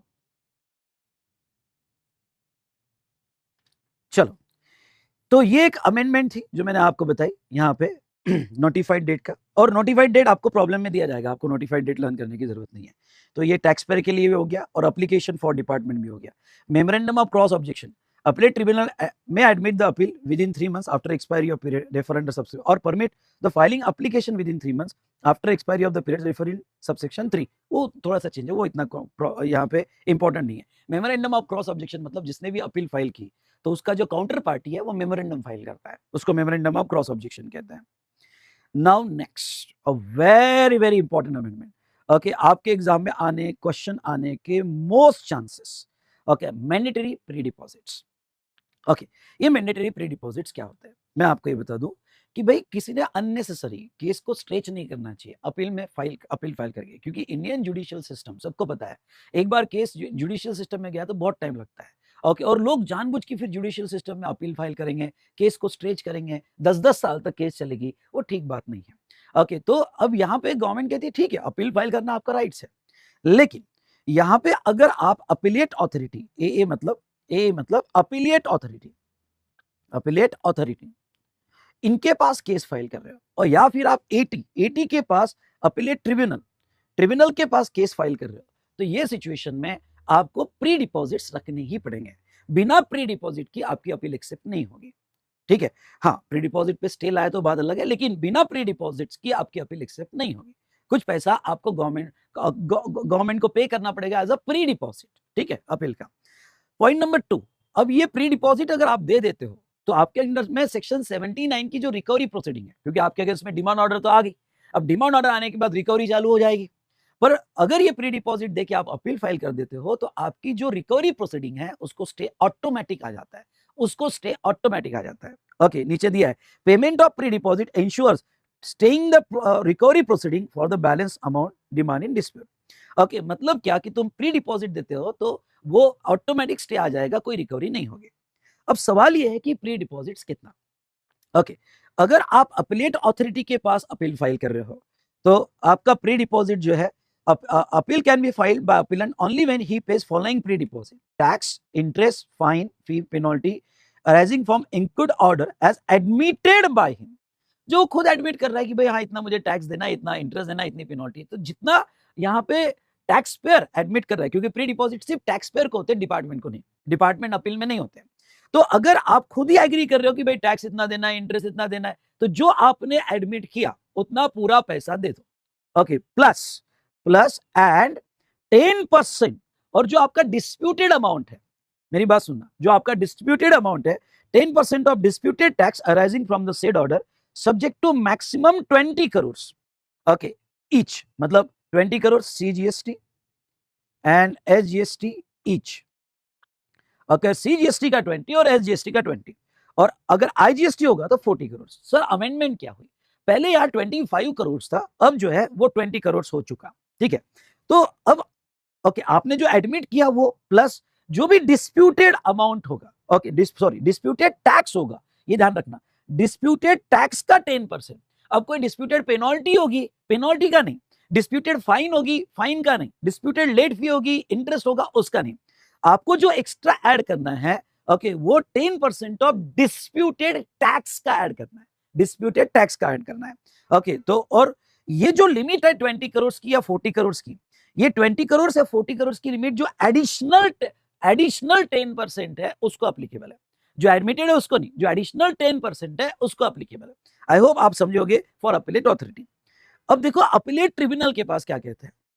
अपीलेट ट्रिब्यूनल के पास, ये पेनल्टी वाला मैं बाद में लेता हूं. Appellate tribunal के पास appeal can be filed by appellant only when he pays the following pre-deposits. Okay, only when he pays the following pre-deposit. First, full amount of tax, interest, fine, penalty arising from incurred order as admitted by him. जो आपने admit किया वो तो देना पड़ेगा, और आपको क्या देना वो तो आपने पहले ही दे दिया है. अगर आप ए के बाद 80 में जा रहे हो तो जो एग्री है वो तो आपने यही दे दिया, उसकी चालान आपके पास है, तो वो चालान इधर अटैच करो. आपको अलग से देने की जरूरत नहीं है. आई रिपीट, आपको अलग से देने की जरूरत नहीं है, जो आपने पहले ही दे दिया है वो यहां पे दे दो. उसके बाद नेक्स्ट दूसरा, अब वो क्या कहते हैं देखो, जब आप 80 में जाओगे 10% ऑफ डिस्प्यूटेड टैक्स, आपका जो डिस्प्यूटेड टैक्स है rising from the said order in addition to amount deposited before a, मतलब जो ए का 10% दिया या 20 करोड़ विच इज हायर, वो तो आपने दिया, ठीक है, मतलब आपके पास कितनी चालान होगी देखो, एक चालान ये पेमेंट की, दूसरा ये पेमेंट एडिशनल दिया, प्लस ओके आपको और 10% देना पड़ेगा, और 10%. ओके पहले 20 था, अब इन्होंने 10 कर दिया. What is the amendment? पहले 20 था, अब इन्होंने 10 कर दिया. 10% एडिशनल देना पड़ेगा. ओके सब्जेक्ट टू मैक्सिमम, पहले 50 करोड़ था, अमेंडमेंट हुई 20 crore okay each, okay 20 crore each और 40 करोड़ इन केस ऑफ IGST. IGST होगा तो 40 करोड़ देना पड़ेगा. सर एग्जांपल से थोड़ा समझा दो ना और हमें क्लियर हो जाएगा. चलो, ये रेगुलर बैच में मैंने एक मॉक रन किया था. ओके वो मॉक ले लेता हूं. ओके रेगुलर बैच में ओके बहुत अच्छा केस मॉक रन किया था. देखो, टैक्स पेयर है Ron pharma private limited, example RPPL ले लो. अब केस इसके अगेंस्ट में जो लगी थी वो थी wrongly availment of ITC of furniture in R&D department, और केस सेक्शन 74A में लगी थी समझ लो. और 74A में इसका प्रॉब्लम ये था, इसने अपील फाइल की. अब इसकी पहली अपील जा रही है, अपीलेट ऑर्डर आ गई, इसके अगेंस्ट में रॉन्गली अवेलमेंट का केस लग गया ITC का, और पहला अपील फाइल कर रहा है A के पास. अगर वो ए के पास अपील फाइल कर रहा है तो डिमांड ऑर्डर की पोजीशन क्या थी? डिमांड ऑर्डर की पोजीशन समझ लो यहां पे. चलो, डिमांड ऑर्डर की पोजीशन थी कि टैक्स 15 लाख है. आई रिपीट, टैक्स 15 लाख है, और उसके बाद में जहां तक देखा जाए एक्सेप्टेड और डिस्प्यूटेड. अब 15 लाख में से उसने 3 लाख एक्सेप्ट कर लिया, रॉन्गली अवेल ITC जो है 3 लाख एक्सेप्ट कर लिया. ओके और डिस्प्यूटेड है 12 लाख, टैक्स का अमाउंट डिस्प्यूटेड है 12 लाख. अगर बात हम इंटरेस्ट और पेनल्टी दोनों मिला ले तो टोटल 5 लाख है, उसमें से 2 लाख एक्सेप्ट कर लिया और डिस्प्यूटेड है 3 लाख. अब आपका प्री डिपॉजिट आपको देना है. How to calculate pre deposit for the appeal? तो जितना एक्सेप्टेड टैक्स है वो 3 लाख, और जितना एक्सेप्टेड पेनल्टी और इंटरेस्ट है, ओके एक्सेप्टेड पेनल्टी और इंटरेस्ट है 2 लाख, 3 + 2 5 लाख से उसको देना पड़ेगा. तो लॉ ये कहता है कि आपको अगर अपील में जाना है, आपको ओके अपील में जाना है, तो अब देखो लॉ क्या कहता है. यानी ये अमेंडमेंट ओके जनवरी में 26 से ऑनवर्ड. तो अब देखो ये क्या कहता है, आपने जो टैक्स एक्सेप्ट किया, एडमिट किया, टैक्स इंटरेस्ट पेनल्टी फाइन, वो तो देना ही पड़ेगा, वो तो 100% देना पड़ेगा. प्लस आपको 10% ऑफ डिस्प्यूटेड टैक्स देना पड़ेगा, नॉट द पेनल्टी और इंटरेस्ट. मतलब सॉरी, मैं इसका प्री डिपॉजिट कैलकुलेट करूं तो टैक्स एक्सेप्टेड 3 + 2 कितना एक्सेप्ट किया यहाँ पे 5 लाख, और उसका डिस्प्यूटेड टैक्स कितना था? डिस्प्यूटेड टैक्स उसका 12 लाख था. तो डिस्प्यूटेड टैक्स 12 लाख था, उसका 10% कितना आ रहा है 1.2. पर ये जो एडिशनल है इसको ये लिमिट लगेगी, मतलब ये जो आपका एडिशनल होगा ये maximum 20 crore CGST, 20 crore SGST और IGST होगा तो 40 करोड़. यानी ये जो लिमिट है लगने वाली है ये एडिशनल को लगती है. तो this maximum limit applicable for 10% of tax, जो एडिशनल है उसको लगेगी। तो आपका जो है 1.10% आ रहा है 1.2 लाख, मैक्सिमम 20 करोड़, तो 1.2 लाख, तो आपका प्री डिपॉजिट चले गया 6.2। समझा क्या? समझे ना तो बोलो done done done done. Okay, comment दो और लाइक करो। चलिए नाउ, अब आप प्री डिपॉजिट फाइल कर रहे हो अपीलेट ट्रिब्यूनल के पास। सुनो मेरी बात, अपीलेट ट्रिब्यूनल के पास प्री डिपॉजिट फाइल कर रहे हो, तो वो क्या कहते हैं, ट्रिब्यूनल में 100% of tax interest penalty fine accepted. अब आपका ओके आपका क्या कहना है सर? ओके, क्या हमें ये एक्स्ट्रा देना पड़ेगा? पहले तो हम ए के पास दे चुके हैं सर। अगर आपने ए के पास दे दिया है तो यही चालान यहां अटैच कर दो। ओके, हाँ, अगर आपने नहीं दिया होगा, अब समझ लो आरए की ऑर्डर है, डिविजनल अथॉरिटी की ऑर्डर है, और आरए की ऑर्डर में आपने कोई पेमेंट नहीं किया हुआ है, और आरए का ऑर्डर डायरेक्ट ट्रिब्यूनल में जाता है, तो वहां आपने कोई भी पेमेंट नहीं किया हुआ है, तो वहां आपको फिर जो एक्सेप्टेड है वो दो। ओके, जो एक्सेप्टेड है वो दो, प्लस आपको 10% of disputed tax in addition to pre deposit to ए आपको देना पड़ेगा। एग्जांपल के तौर पे ओके 5 लाख आपका एक्सेप्टेड था, वो तो आपने ऑलरेडी पे कर दिया होगा अगर ए का ऑर्डर होगा तो। आरए का ऑर्डर होगा तो आपने नहीं दिया होगा तो वो अभी दे देना पड़ेगा। आरए मतलब डिविजनल अथॉरिटी, उसके और ए मतलब अपीलेट अथॉरिटी। फिर डिपॉजिट विथ ए का ऑलरेडी 1.2 आपने, 1.2 होगा या 20 crore, whichever is higher, जो भी अमाउंट आई होगी, यहां जो भी अमाउंट आई होगी, ओके 1.2 आया हायर, जो मैक्सिमम 20, तो जो भी अमाउंट आएगी वो तो आपको आप दे ही रहे हो, इतना तो आपके ऑलरेडी दे दिया आपने, आपको ये वापस से देने की जरूरत नहीं है। अब देखो आपको और एक्स्ट्रा क्या देना पड़ेगा, तो tax dispute of 10% of 12 lakh, extra आपको पहले 20 था, अब 10 देना है, तो 10% यानी 1.2 लाख और देना पड़ेगा। अच्छा, ये जो एक्स्ट्रा लिमिट लगाई है इन्होंने वापस, ये 20 करोड़ 20 करोड़ 40 करोड़, ये जो एडिशनल आप जो 10% दे रहे हो, ये जो एडिशनल 10 दे रहे हो, ओके, उसको ये लिमिट है। ओके, तो ऐसे केस में ये जो आप एडिशनल दे रहे हो 1.2, उसको मैक्सिमम 20 करोड़, ये 20 करोड़, ये टोटल नहीं, ये पहले दिया प्लस ये दिया प्लस ये दिया, नहीं नहीं नहीं, टोटल नहीं, ये जो लिमिट है इसको अप्लीकेबल है। तो मैंने लिखा है additional, this maximum limit for additional 10% tax जो है उसको लिमिट अप्लीकेबल है। ये तो आपको देना ही है जो पहले डिसाइड हुआ है। ओके, आपको देना है, टोटल आपका 7.4 लाख हो रहा है। ओके, तो ये था रिगार्डिंग टू, यहाँ पे मैंने एक एग्जाम्पल लेके आपको समझाया। किसी स्टूडेंट्स को अगर ये लिखना है तो वो लिख सकता है। ओके, किसी स्टूडेंट को अगर ये मैं फुल स्क्रीन कर रहा हूँ, स्क्रीनशॉट लेना है तो ले लो, लिखना है तो लिख लो। ओके, या एग्जाम्पल आपको हेल्प करेगा। और मैं आपको कह देता हूँ कि प्री डिपॉजिट के जो भी क्वेश्चंस है वो क्वेश्चन के आपने देख लेना, पॉज करके लिख लेना, लिखना हो तो। अब दोस्तों मैं आपको प्री डिपॉजिट्स के ओके जितने भी क्वेश्चंस है मैं सारे अपडेट करके दे रहा हूं। अगेन, जैसे डिमांड और रिकवरी के मैंने आपको कहा कि मैं क्वेश्चंस अपडेट करके दे रहा हूं, वो अमेंडमेंट, तो प्री डिपॉजिट के भी क्वेश्चंस ओके अपील चैप्टर के मैं आपको अपडेट करके दे रहा हूं। ठीक है, तो अपील चैप्टर भी मैं अपडेटेड प्रोविजन जो अपडेटेड प्रोविजन वो डाल दूंगा। ठीक है, अब एक चीज आपने समझ लेना कि वो क्वेश्चंस आप देख लो, सारे क्वेश्चंस प्री डिपॉजिट के सॉल्व करके जाना। ओके, ये सॉल्व इस बार क्वेश्चन आएगा, 5 मार्क का क्वेश्चन आया तो स्वाहा, मेरा नाम ले लेना। ओके, तो चलिए, आपको one stop solution link description में जो आपको टेलीग्राम चैनल दिया वो ज्वाइन करना है, आपको पिन किया हुआ मैसेज ऑल आईडीटी रिसोर्सेज उसमें जाना है, अमेंडमेंट सेक्शन में जाना है, और अमेंडमेंट सेक्शन में आपको अमेंडमेंट नोट्स, सुनो, अमेंडमेंट नोट्स भी मिल जाएगी, और दूसरा यहाँ पे हाँ अमेंडमेंट नोट्स भी मिल जाएगी, और डिमांड के 74 डिमांड पूरा चैप्टर ही मैं अपडेटेड चैप्टर डाल दूंगा। ओके, डिमांड का, और यहाँ पे जो है अपील का भी पूरा अपडेटेड क्वेश्चन के चैप्टर्स में वहां डाल दूंगा। ओके, और जो क्वेश्चन डिस्कशन मैंने रेगुलर क्लास में, अभी रिसेंट क्लास में जो क्वेश्चन डिस्कशन किया है, ओके, तो आपको अगर वो क्वेश्चन डिस्कशन चाहिए तो वो भी मैं अपडेट कर दूंगा। ठीक है, चलिए, तो ये था रिगार्डिंग टू यहाँ पे Ron pharma private limited. Next अगर हम बात करें बेटा, हाँ, क्वेश्चन डिस्कशन को हो सकता है थोड़ा टाइम आए, क्योंकि वो मुझे पूरा कट करके अरेंज करना पड़ेगा, तब तक आप अगर सेल्फ क्वेश्चन पढ़ सकते हो तो पढ़ लेना। ओके, फिर मेरा डिस्कशन आ जाएगा, डोंट वरी फॉर दैट, मैं डिस्कशन लेके आ जाऊंगा। अब उसके बाद में नेक्स्ट यहाँ पे ये देखो,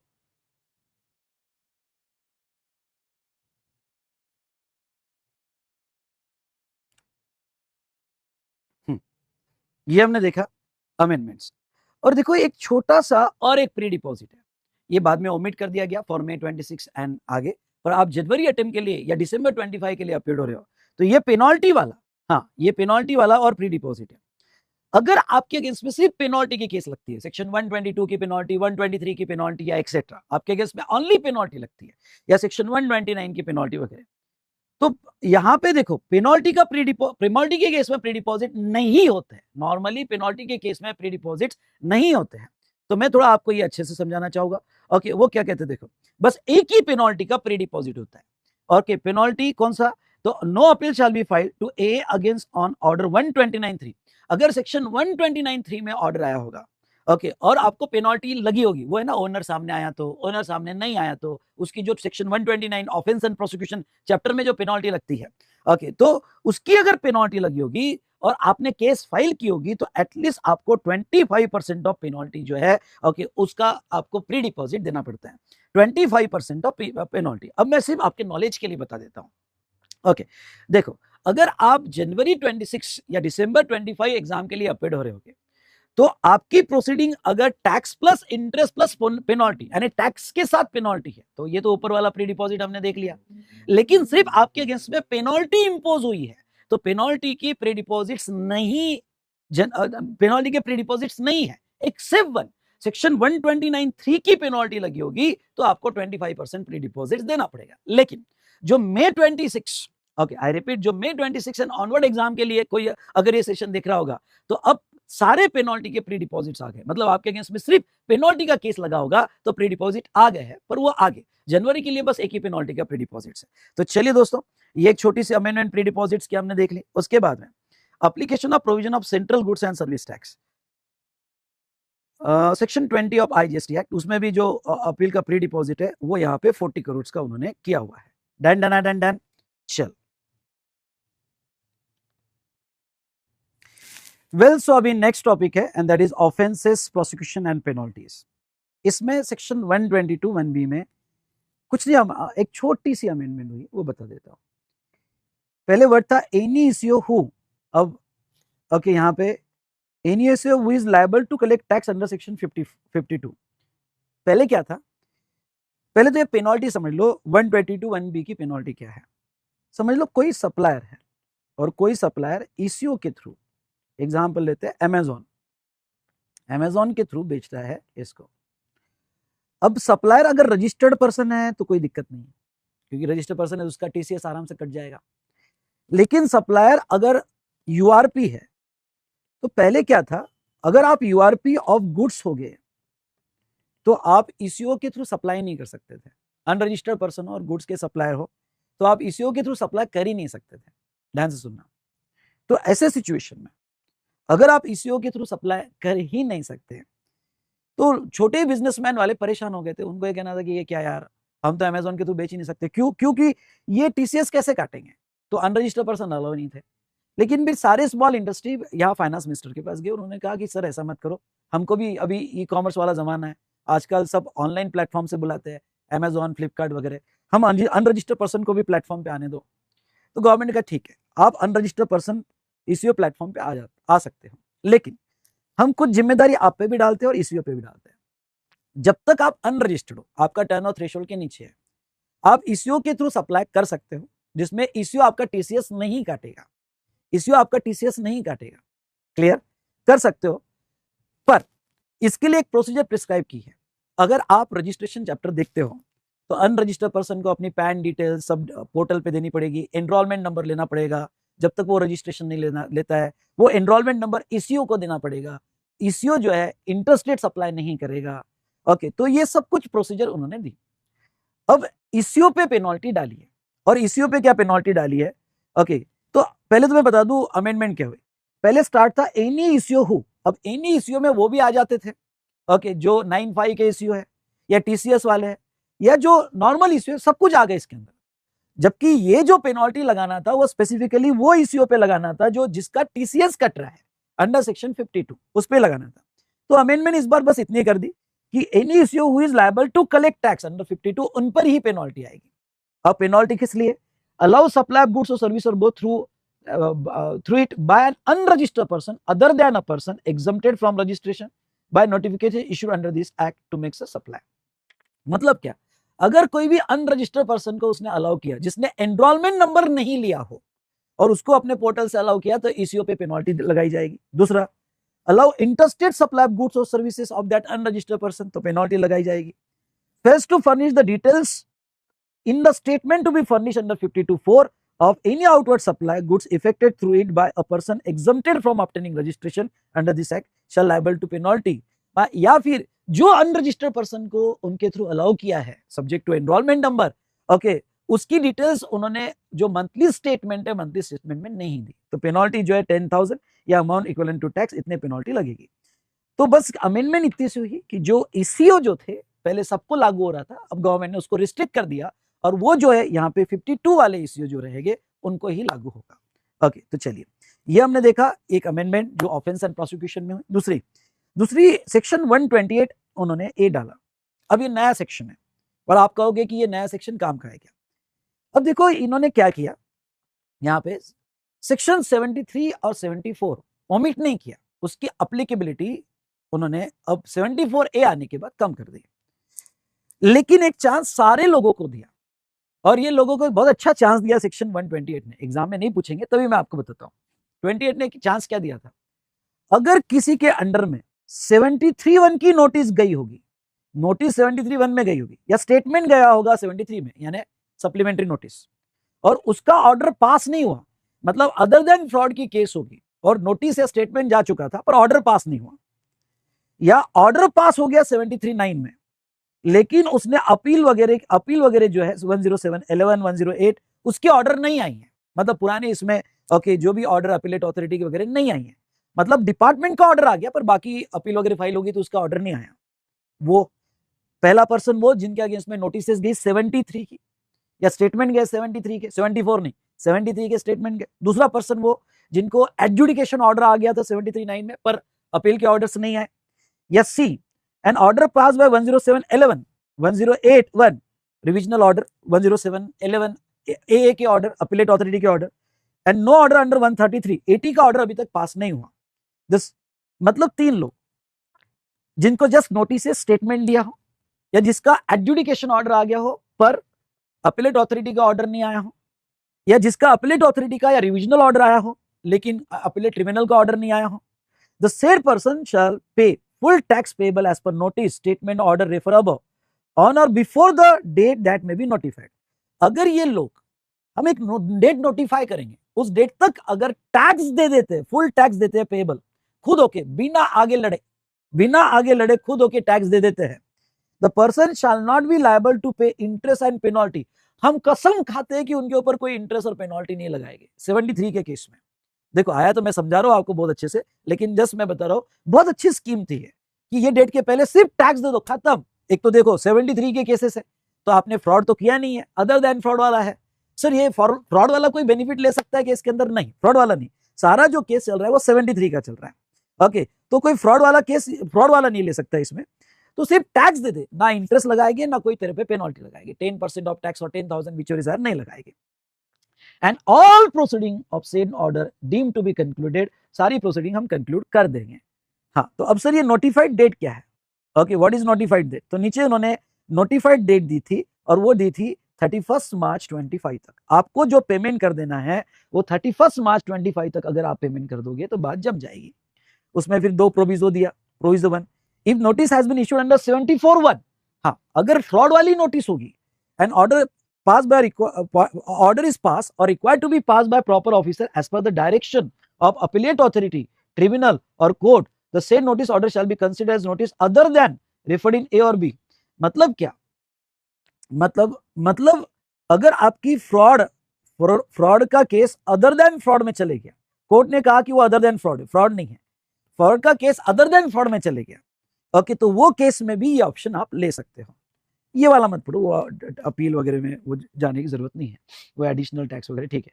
above provision shall not apply to any amount payable by person due to erroneous refund. हाँ, पर ये बेनिफिट इरोनियस रिफंड को एप्लीकेबल नहीं होगा।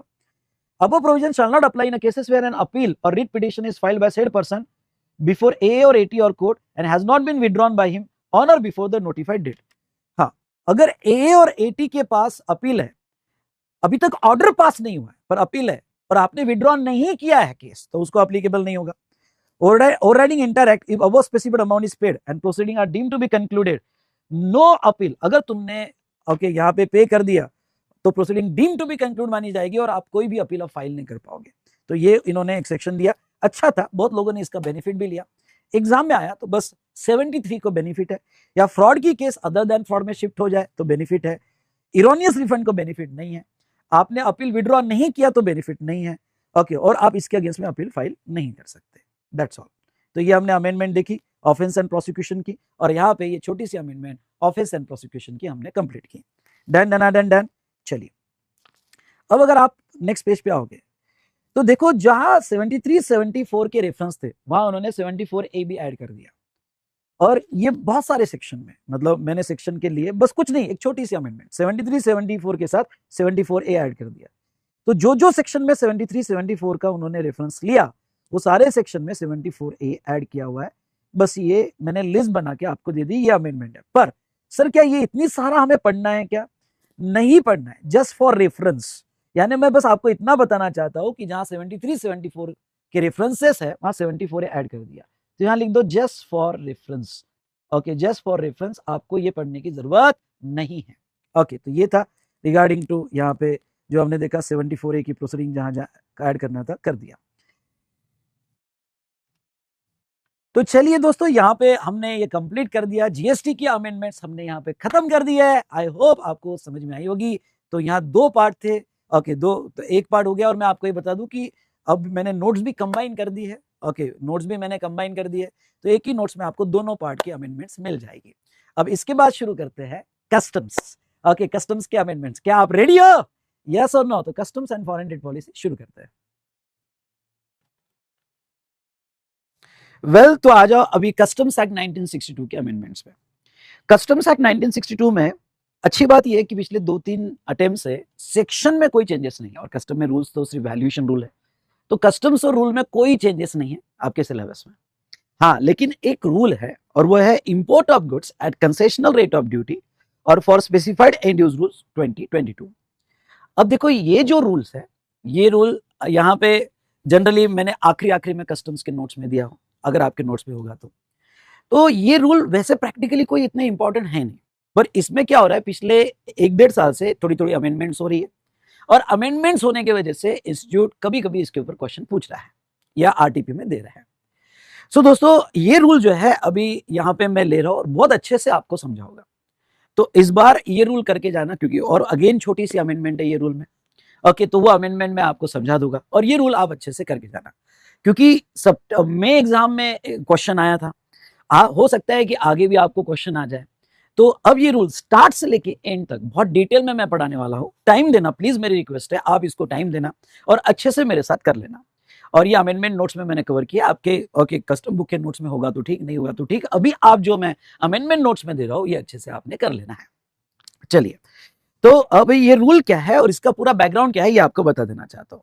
रूल्स हम पढ़ेंगे, उसकी रिलेटेड अमेंडमेंट्स भी हम पढ़ेंगे, लेकिन मैं एक केस स्टडी लेना चाहता हूँ और एक केस स्टडी से आपको बैकग्राउंड बताना चाहूंगा। मैंने रूल के एंड में केस स्टडी दी है, और रूल की सारी प्रोविजन जैसा लीगल टेक्स्ट है, समराइज में नहीं कहा, ओके, जैसा लीगल टेक्स्ट है वैसा लीगल टेक्स्ट मैंने लिया है, पर उसको समझते हैं एक केस स्टडी से। तो रूल्स के बाद आपको comprehensive case study kelvin pharmaceutical private limited की मिल जाएगी। थोड़ा मैं आपको प्रैक्टिकल अप्रोच देने की जरूरत कोशिश करूंगा, और ये देखने के बाद रूल्स आपको बहुत इजीली समझ जाएंगे। और अगर इस बार इस पर क्वेश्चन आया, ओके आएगा तो अब लास्ट टाइम आएगा उसके बाद आई डोंट नो, पर इस बार अगर इस पर क्वेश्चन आया तो ये जो है केस स्टडी के बेस पर हम समझ लेते हैं। तो चलिए दोस्तों, यहां देखते हैं यहाँ पे केल्विन फार्मास्यूटिकल प्राइवेट लिमिटेड का केस स्टडी। पहले चलिए background, kelvin pharmaceutical private limited Pune product manufacture करता है एंटीबायोटिक कैप्सूल्स, और उसके लिए कुछ मशीन्स, ओके, उसके लिए कुछ मशीन्स, ओके, और कुछ raw material catalyst spares import करना चाहता है। ओके, इंपोर्ट करना चाहता है। अब देखो गवर्नमेंट का क्या कहना है, अगर तुम मशीनरी और रॉ मटेरियल ला रहे हो, ओके, और वो कुछ नोटिफाइड गुड्स के लिए ला रहे हो, तो गवर्नमेंट ने टाइम टू टाइम नोटिफिकेशंस दी है, वो नोटिफिकेशंस हमें नहीं पढ़ना चाहिए, जैसे पढ़ने की जरूरत नहीं, पढ़ना नहीं चाहिए, मतलब पढ़ने की आपको जरूरत नहीं है, ओके, उतना टाइम भी नहीं है। अलग अलग नोटिफिकेशन है, जैसे फार्मा सेक्टर में उन्होंने नोटिफिकेशन इशू किया है, और वो नोटिफिकेशन नंबर यहाँ अज्यूम करते हैं 1550/2017। अब ये नोटिफिकेशन में ये पूरे इंडिया की इंडस्ट्री को बोला है उन्होंने कि अगर ओके आपकी फार्मास्यूटिकल इंडस्ट्री और कोई फार्मास्यूटिकल मेडिसिन आपको बनाना है तो उसके लिए हम आपको कस्टम ड्यूटी से कंसेशन देने के लिए रेडी है, क्योंकि इंडिया की मेडिसिन को बाहर बहुत डिमांड है, तो आप जो है मैन्युफैक्चरिंग करो और उसको एक्सपोर्ट करो। और इंडिया में अगर आप मैन्युफैक्चरिंग करते हो, ओके, तो उसके लिए हम आपको मशीन और उसके लिए हम कैटालिस्ट स्पेस लाने देंगे। ओके, अब ये देखो एफटीपी में भी बहुत सारी स्कीम दी है, पर ये टोटली अलग है, ये कंसेशनल रेट ऑफ ड्यूटी है।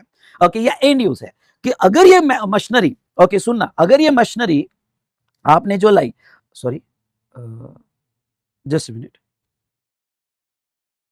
ओके, अगर ये मशीनरी आपने लाई, यहाँ पे मशीनरी लाई और ये कुछ कैटलिस्ट स्पेयर वगैरह आपने लाए और इसका एंड यूज अगर आप एक्सपोर्ट के लिए यूज करते हो तो हम आपको कंसेशन देने के लिए रेडी है। ओके, तो ये कंसेशन जो है वैसे नॉर्मल रेट 20%, लेकिन हम आपको 5% ऑफ बेसिक कस्टम ड्यूटी में लाने देंगे। वैसे नॉर्मल रेट 20 पर 5% का कंसेशन देंगे। एंड यूज क्या है? Goods must be use in the manufacturing of life saving drugs. अब इसके अलग अलग एंड यूज हो सकते हैं। पहला एंड यूज ये हो सकता है कि एक्सपोर्ट के लिए यूज करो। दूसरा एंड यूज ये हो सकता है कि भाई आप इंडिया में ही यूज करो लेकिन लाइफ सेविंग ड्रग्स बनाने के लिए यूज करो। तो ऐसे अलग अलग एंड यूज हो सकते हैं।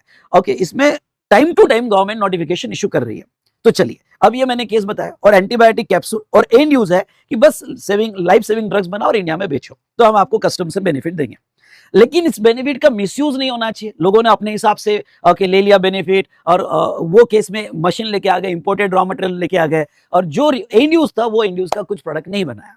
ओके, या एंड यूज एक्सपोर्ट होगा, एंड यूज कोई इंडस्ट्री के लिए होगा, एंड यूज कोई लाइफ सेविंग ड्रग्स के लिए होगा, नहीं बनाया। तो क्या इस पे कंट्रोल कैसा रखे? तो इस पे कंट्रोल रखने के लिए मेरे प्यारे दोस्तों इधर ध्यान देना, इस पे कंट्रोल रखने के लिए गवर्नमेंट ने जो है पूरी रूल्स बनाए हैं और वो रूल्स जो है मैं पढ़ूंगा स्टेप बाय स्टेप। ओके, तो रूल 4, अब देखो पूरा केस स्टडी अप्रोच से समझ लो। रूल 4 क्या है? अब भाई ओके, केल्विन को लाना है यहाँ पे मशीनरी और कुछ कैटलिस्ट और स्पेयर्स, तो उसको जो है हमारे कस्टम पोर्टल पे, जिसको आईसीई गेट कहा जाता है, ओके कस्टम्स का कॉमन पोर्टल, वहां केल्विन फाइल फॉर्म, एक फॉर्म होता है आईजीसीआर। ओके, तो ये कंसेशनल रेट जो होता है, okay concessional rate of duty, इसका एक फॉर्म होता है आईजीसीआर 1 पोर्टल पे। ओके, यहाँ पे फाइल करना पड़ेगा हमारे कस्टम पोर्टल पे। उसमें आपको रिक्वायर्ड इंफॉर्मेशन देनी पड़ेगी, जैसे details of Pune manufacturing unit. Okay, आपका यूनिट कहाँ पे? पुणे में है। अगर आप कुछ जॉब वर्कर को भी इन्वॉल्व करना चाहते हो, समझ लो कुछ ओके यहाँ पे मैंने जो कैटलिस्ट लाया उसके ऊपर कुछ प्रोसेसिंग करना है, जॉब वर्क के थ्रू प्रोसेसिंग करना है, तो जॉब वर्क का भी डिटेल्स आपको देना पड़ेगा। जैसे महाराष्ट्र में मेरा जॉब वर्कर है fine chemical lab Nashik, okay, तो उसकी भी डिटेल्स आप यहाँ पे प्रोवाइड करो। दूसरा, description of imported machine and catalyst, okay उसकी डिस्क्रिप्शन दो। तीसरा, notification number and intended and use, तो जो भी आपका नोटिफिकेशन नंबर इस कैटेगरी से रिलेटेड होगा उसकी डिटेल्स दो और उसका एंड यूज क्या है। ओके, और कौन से पोर्ट पे लाना चाहते हो पहले बता दो। ओके, तो अगर आपका ये जो है एक्सेप्ट हो गया फॉर्म, तो पोर्टल यहाँ पे, यानी ये जो पोर्टल है हमारा आईसीई गेट, ओके, ये आपको एक आइडेंटिफिकेशन नंबर देगा। वो आइडेंटिफिकेशन का नाम है, नंबर है आईजीसीआर आइडेंटिफिकेशन नंबर, जिसको शॉर्ट में आईआईएन बोला जाता है कि चलो भाई तुम्हारा एप्लीकेशन एक्सेप्ट हो गया और एक्सेप्ट हो गया, हम आपको कंसेशन देने के लिए रेडी है और आपको ये जो है आईआईएन मिल गया और ये आईआईएन RPH 2022001, ये समझ लो आपका आईआईएन है। ठीक है, लेकिन अब ये जो आपने एप्लीकेशन दिया और आयन मिला, इसके लिए आपको एक बॉन्ड एग्जीक्यूट करना पड़ता है। सर गवर्नमेंट आपसे बॉन्ड एग्जीक्यूट क्यों करके लेती है? भाई साहब ओके, ये आप कसम खा रहे हो कि मैं एंड यूज के लिए यूज करूंगा। अब कसम खाने का यहाँ पे ऐसे थोड़ी गले को हाथ लगा दिया और कस्टम डिपार्टमेंट को बोल दिया देखो मैंने कसम खाई, ऐसे थोड़ी है। यहाँ कसम खाना मतलब गवर्नमेंट को सिक्योर करना होता है। अभी टैक्स मत दो, आप सिर्फ 5% से ही ड्यूटी दो, लेकिन मैं आपको ये बता दूं कस्टम ड्यूटी, लेकिन मैं आपको ये बता दूं कि आप कुछ अमाउंट का बॉन्ड एग्जीक्यूट करो जिसे कंटिन्यूटी बॉन्ड कहा जाता है। ओके, और उसके साथ कुछ अमाउंट की डिपॉजिट दो। बॉन्ड क्या होता है? जैसे एक डॉक्यूमेंट होता है जिसके ऊपर आप प्रॉमिस कर रहे हो कि भाई अगर यहाँ पे मैं एंड यूज के लिए यूज नहीं कर पाया तो इसका कस्टम्स ड्यूटी और जो रिलेटेड इंटरेस्ट है मैं दूंगा, उसका एक बॉन्ड होता है। कस्टम ड्यूटी, इंटरेस्ट और पेनल्टी जो भी होगी उसका मैं दूंगा, प्लस ओके कुछ डिपॉजिट अमाउंट भी आपसे ले लेते हैं। वो देने के बाद ओके, ये अंडरटेकिंग क्यों होती है? Undertaking to pay duty plus interest 15% per annum if conditions are क्या ब्रीच। तो ये रूल 4 का मैकेनिज्म हुआ। अरे समझा क्या मेरे दोस्तों? सब जाओगे तो बोलो यस सर, ये ना बात। ओके, तो अब देखो हम जाते हैं रूल्स में। अब रूल्स में जाते हैं, पूरा टेक्स्ट मैंने यहाँ पे लिया है एक्चुअल जो है। ओके, देखो ये रूल्स में कुछ इंपॉर्टेंट डेफिनेशन यहाँ पे देखते हैं। इंपॉर्टेंट डेफिनेशन एक्ट हो गया, ठीक है। Okay, capital goods means goods the value of which is capitalized in the books of account. उसके बाद में नेक्स्ट, डेट ऑफ इंपोर्ट मतलब date of order made by proper officer under section 47। तो आपका डेट ऑफ इंपोर्ट कब बोला जाएगा? जिस दिन ऑफिसर ने आपको क्लियरेंस ऑर्डर दिया अंडर सेक्शन 47। ओके, तो वो डेट ऑफ इंपोर्ट बोला जाएगा। फिर इसमें जॉब वर्क का रोल भी आता है। Who should be the job work? Means any treatment process और manufacture consisting with notification undertaken by person on goods belonging to importer except gold jewellery और आर्टिकल देयरऑफ और other precious metal stone and the term job worker shall be constitute accordingly. मतलब क्या कि जो imported के goods के behalf पर work करने वाला उसको जॉब वर्क बोला जाएगा। ओके, फिर jurisdictional custom officer. Okay, jurisdictional custom officer मतलब जहां आपका मैन्युफैक्चरिंग प्लेस है या जहां आपका आईसी कोड है, ओके, उसका जुरिडिक्शनल कस्टम ऑफिसर लिया जाएगा। Manufacture, notification, output service section, specified end use. Okay, अभी स्पेसिफाइड एंड यूज क्या, क्यों? क्योंकि आप उस एंड यूज के लिए यूज करोगे, ये स्टार करना। स्पेसिफाइड एंड यूज यानी क्या, अगर आप उस एंड यूज के लिए यूज करोगे तो ही आपको बेनिफिट दिया जाएगा। ओके, मेरी बात सुनना। तो means dealing with the goods imported in a manner specified in the notification and include supply to the intended person and term end use recipient shall be constitute accordingly. मतलब end use में तीन बातें, जो notification का आप concession ले रहे हो, ऐसे अलग अलग नोटिफिकेशन है। जो नोटिफिकेशन जैसा फार्मा में एंटीबायोटिक के लिए जो नोटिफिकेशन 50/2017 ले लो, ओके, तो वो नोटिफिकेशन के अंडर अगर आप बेनिफिट लेना चाहते हो तो ऐसे केस में वो स्पेसिफाइड पर्पस के लिए मतलब गुड्स इंपोर्टेड मैनर में उस रूल नोटिफिकेशन के हिसाब से होना चाहिए। दूसरा, ओके, अगर नोटिफिकेशन ने किसी को ट्रांसफर अलाउ किया होगा इंटेंडेड पर्सन को, तो उसको ही ट्रांसफर किया जाए। ओके, और रिसिपिएंट भी वही होना चाहिए जो नोटिफिकेशन में बोला गया, मतलब प्रोसेस वही होनी चाहिए, पर्पस वही होना चाहिए। अगर किसी पर्सन को सेल अलाउ किया होगा तो उसी पर्सन को होना चाहिए, और रिसिपिएंट वही होना चाहिए जो यहाँ पे नोटिफिकेशन में दिया है। और अभी एक अमेंडमेंट क्या है, अमेंडमेंट है क्वार्टर की। यहाँ पे बहुत सी जगह क्वार्टरली स्टेटमेंट देने पड़ते हैं। तो what do you mean by quarter? Quarter means period comprising any 3 consecutive calendar month ending with last day of March. मतलब जनवरी, फरवरी, मार्च, अप्रैल, मई, जून, जुलाई, अगस्त, सितंबर, अक्टूबर, नवंबर, दिसंबर ऑफ कैलेंडर ईयर, उसको क्वार्टर बोला जाएगा। तो ये क्वार्टर का एक छोटा सा अमेंडमेंट अभी आया। मैं एक साथ पूरा ये रूल पढ़ा देना चाहता हूं, मतलब आपको टेंशन नहीं, पूरा एक फ्लो में हो जाएगा केस स्टडी के साथ। अब मैं स्टार्ट कर रहा हूं रूल 4 से, क्योंकि 1 2 3 में कुछ नहीं है। स्टार्ट करते हैं रूल 4 से। तो अब रूल 4 क्या कहता है, जैसा हमने देखा कि भाई केल्विन जो है, तो केल्विन को क्या करना पड़ेगा, अपना पूरी इंफॉर्मेशन देनी पड़ेगी। ओके, तो मैंने केल्विन ने जो है फार्मास्यूटिकल जो एंटीबायोटिक बनाना है उसके लिए क्या मशीनरी ला रहा है, कैटलिस्ट क्या ला रहा है, स्पेयर्स क्या ला रहा है, ये सारी इंफॉर्मेशन उसको देनी पड़ेगी। तो देखो, ओके, यहाँ पे अगर मैं बताऊं तो importer shell provide one time prior information on common portal. तो यहाँ पे कस्टम्स का कॉमन पोर्टल आईसीई गेट कहा जाता है, उसको सारी प्रायर इंफॉर्मेशन देनी पड़ेगी इन प्रिस्क्राइब फॉर्म। ओके, बताओ मैंने कौन सा प्रिस्क्राइब फॉर्म लिया था? ओके, यस, एक फॉर्म होता है, अगर आपको याद होगा तो ये केस स्टडी में हमने prescribe form IGCR1, I repeat IGCR1। Okay, ये फॉर्म में यहाँ पे हमारे केल्विन ने सारी डिटेल्स दी थी। क्या क्या डिटेल्स दी? ओके, तो पहले name and address of importer, importer कहाँ का है, पुणे का है। जॉब वर्कर होगा, नासिक का जॉब वर्कर है, वहां की डिटेल्स दे दी। द गुड्स प्रोड्यूस और process undertaken at manufacturing facility of importer और इस जॉब वर्कर, कौन कौन सी प्रोसेस वो करने वाला है उसकी डिटेल्स भी होती है। ओके, और जॉब वर्कर क्या करने वाला उसकी भी डिटेल होती है। Okay, nature and description of goods imported use in the manufacture of goods at the premises of importer और जॉब वर्कर। जो गुड्स वो इंपोर्ट करने वाला है, जैसे मैं मशीनरी इंपोर्ट करने वाला हूं, उसका नेचर क्या है, डिस्क्रिप्शन क्या है, कैटलिस्ट इंपोर्ट करने वाला हो, स्पेयर्स इंपोर्ट करने वाला हो, तो उसकी सारी डिटेल्स, जो जॉब वर्क के प्लेस में भी यूज कर रहा होगा तो उसकी डिटेल्स आपको देनी पड़ेगी। पर्टिकुलर्स ऑफ नोटिफिकेशन अप्लीकेबल, कौन सा नोटिफिकेशन में अप्लाई करने वाला हो उसकी डिटेल्स आपको देनी पड़ेगी। नेचर ऑफ आउटपुट सर्विस, अगर ओके तुमने यहाँ पे nature of output service render utilising the goods imported. अब समझ लो, ये तो क्या था हमारे केस में, केल्विन जो है वो एंटीबायोटिक मैन्युफैक्चर कर रहा था, लेकिन समझ लो मैंने गुड्स इंपोर्ट किया और कोई सर्विस के लिए यूज करने वाला हूं, मेरी आउटपुट सर्विस है, गुड्स नहीं है, एंटीबायोटिक गुड्स नहीं, कोई सर्विस होगी, आईटी सर्विस वगैरह होगी, तो उससे रिलेटेड भी नोटिफिकेशन शायद आ सकते हो कि कस्टमर में ऐसे बहुत सारे इंड यूज बेस्ड नोटिफिकेशन है कि अगर तुम इंपोर्टेड गुड्स जो है ये सर्विस के लिए यूज करते हो या आईटी इंडस्ट्री में यूज करते हो या फिर यहाँ पे टेक्नोलॉजी में यूज करते हो, ओके, तो वो केस में आपको इंपोर्टेड मटेरियल कंसेशनल रेट में लाने दिया जा सकता है, प्रोवाइडेड दैट उसका एंड यूज क्या है। ओए भाई साहब, मेरे दोस्तों, मेरे प्यारे दोस्तों, समझा होगा तो मीठा मीठा लाइक कीजिए और कमेंट जरूर दीजिएगा। सो दोस्तों, ऐसे केस में अगर आपकी आउटपुट सर्विस होगी तो उसकी details. Okay, particulars of premises intended to be used in case of unit transfer. अब समझ लो कभी कभी क्या होता है, आपकी 2 ब्रांच है, ओके, एक महाराष्ट्र में है और दूसरा आपकी ब्रांच जो है सूरत में है, और आप यहां से कुछ प्रोसेसिंग के लिए या कुछ प्रोसेसिंग आप करोगे और फिर आप अपने सूरत ब्रांच को ट्रांसफर करोगे, अपने यूनिट सूरत ब्रांच को ट्रांसफर करोगे, तो उसकी भी डिटेल्स आप दो। Details of end use recipient in case where goods imported are supplied for a specified end use. अगर यहाँ पे रिसिपिएंट इंडिया का होगा ओके, और नोटिफिकेशन कहता है कि अगर ये सर्विस आपने जो है इन एंड यूज रिसिपिएंट को दिया तो ये बेनिफिट मिलेगा, मतलब रिसिपिएंट भी नोटिफाइड है कि किसको आपने देना चाहिए, तो उसकी डिटेल्स आप दो। ओके, एंड इंटेंडेड पोर्ट कहां ला रहे हो, तो मुंबई पोर्ट पे ला रहे हो, वो दे दो। तो ये सारी डिटेल्स आपको देनी पड़ेगी बेटा, है तो थेरी। ओके, लेकिन बहुत ईजी है और केस स्टडी से मैं आपको समझा रहा हूं, तो इसके मार्क्स मत छोड़ना। कस्टम्स का क्या आ गया, ओके भाई पिछले अटेम्प्ट में पूछ लिया था, बहुत ईजी पूछ लिया था, आपको आ गया तो लिख देना ये सारे पॉइंट्स। ओके, और ये आपको प्रिस्क्राइब फॉर्म में देना पड़ेगा। On acceptance of information on import of goods at concessional rate of duty, जिसको आईजीसीआर कहते हैं, आईजीसीआर 1। Okay, import of goods at concessional rate of duty, आपका आइडेंटिफिकेशन नंबर आईजीसीआर आईआईएन निकल जाता है। ओके, एक्सेप्ट हो गया आपका, तो हमने क्या देखा था, हमने कैल्विन के केस में देखा था, उसका आईआर निकल गया, आइडेंटिफिकेशन नंबर निकल गया। तो आईजीसीआर आइडेंटिफिकेशन नंबर कहते हैं उसको, shall be generated. However such information may be updated on common portal in case of change, अगर चेंज होता है तो आप अपडेट कर सकते हो। नाउ अब उसके बाद में कैल्विन ने क्या किया था, हमारे बॉन्ड एग्जीक्यूट किया था, क्योंकि गवर्नमेंट को जो 20% कस्टम ड्यूटी आपके ऊपर लगने वाली थी वो 5% होगी, और वो अगर 5% होगी तो यहां बॉन्ड एग्जीक्यूट करना पड़ेगा।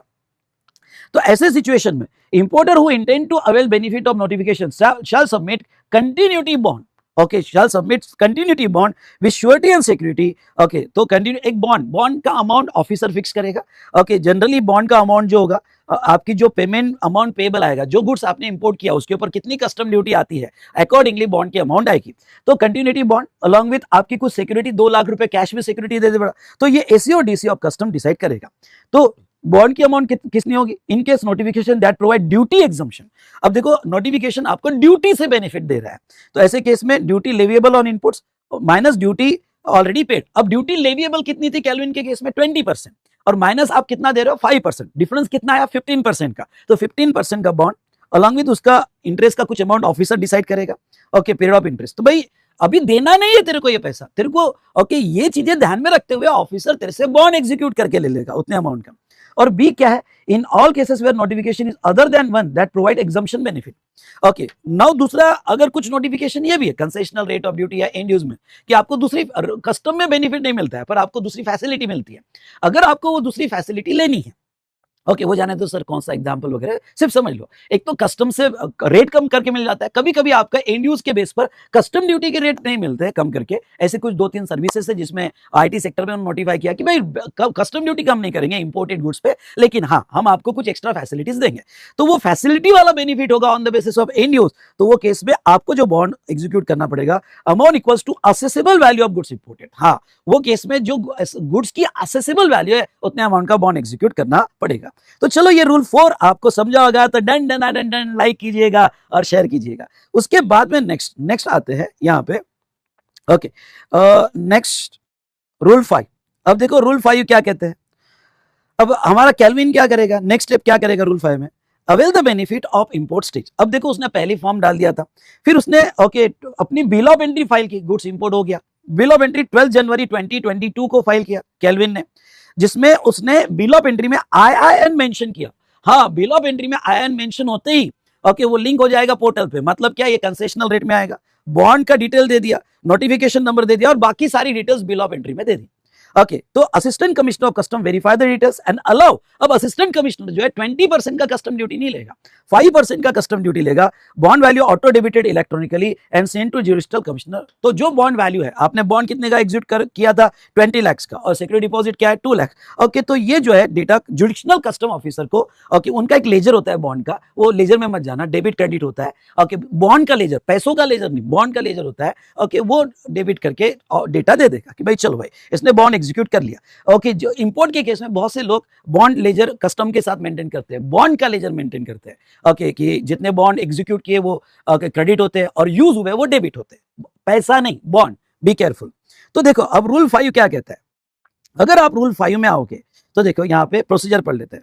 इंपोर्टर शैल मेंटेन, रूल 5 में, हाँ, importer who intend to avail the benefit of the notification shall be required to mention the IIN okay and continuity bond number details of each in bill of entry. जब bill of entry file करेगा तो INN continuity bond number उसको देना पड़ेगा। ACO DC of customs station of importation shall allow the benefit of the notification, वो 5% में आपको allow कर देगा।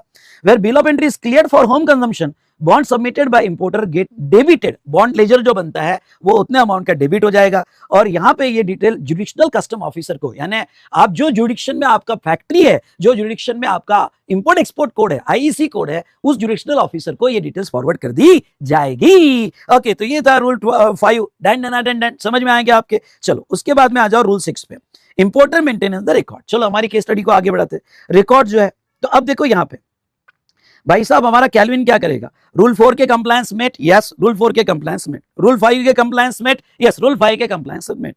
अब रूल 6 क्या कहता है, record maintenance and quarterly statement. ओए भाई सुन मेरे भाई, ओके ओ मेरे भाई क्या करता है तू, तो देखो यहाँ पे क्वार्टरली स्टेटमेंट, कैल्विन क्रिएट द डिजिटल, भाई ये रिकॉर्ड किसको मेंटेन करना है, रिकॉर्ड्स अगर इंपोर्टर है तो उसको सारी डिटेल्स मेंटेन करनी पड़ेगी, क्वार्टरली बेसिस पे उसके स्टेटमेंट भी देने पड़ेंगे, ओके कस्टम पोर्टल पे। अगर आपने जॉब वर्क को दिया तो जॉब वर्क को भी रिकॉर्ड्स मेंटेन करना पड़ेगा, अगर आपने अनदर यूनिट को ट्रांसफर किया तो उसको भी रिकॉर्ड्स मेंटेन करने पड़ेंगे। तो देखो कैल्विन क्रिएट डिजिटल रजिस्टर, वो रिकॉर्ड मेंटेन करेगा। रिएक्टर मशीन खरीदी, क्वांटिटी 1, वैल्यू इतनी, इंस्टॉल, ओके, और कैटलिस्ट पाउडर खरीदा 10 और स्पेयर 5, ओके तो वैल्यू इतनी थी 500 kg 100 kg, okay machine install इन पुणे प्लांट, उसके बाद में यूज इन द प्रोडक्शन और जॉब वर्क, और ये जो है ओके स्पेयर स्टॉक में, ऐसा पूरा उसको सारी डिटेल्स देनी पड़ेगी।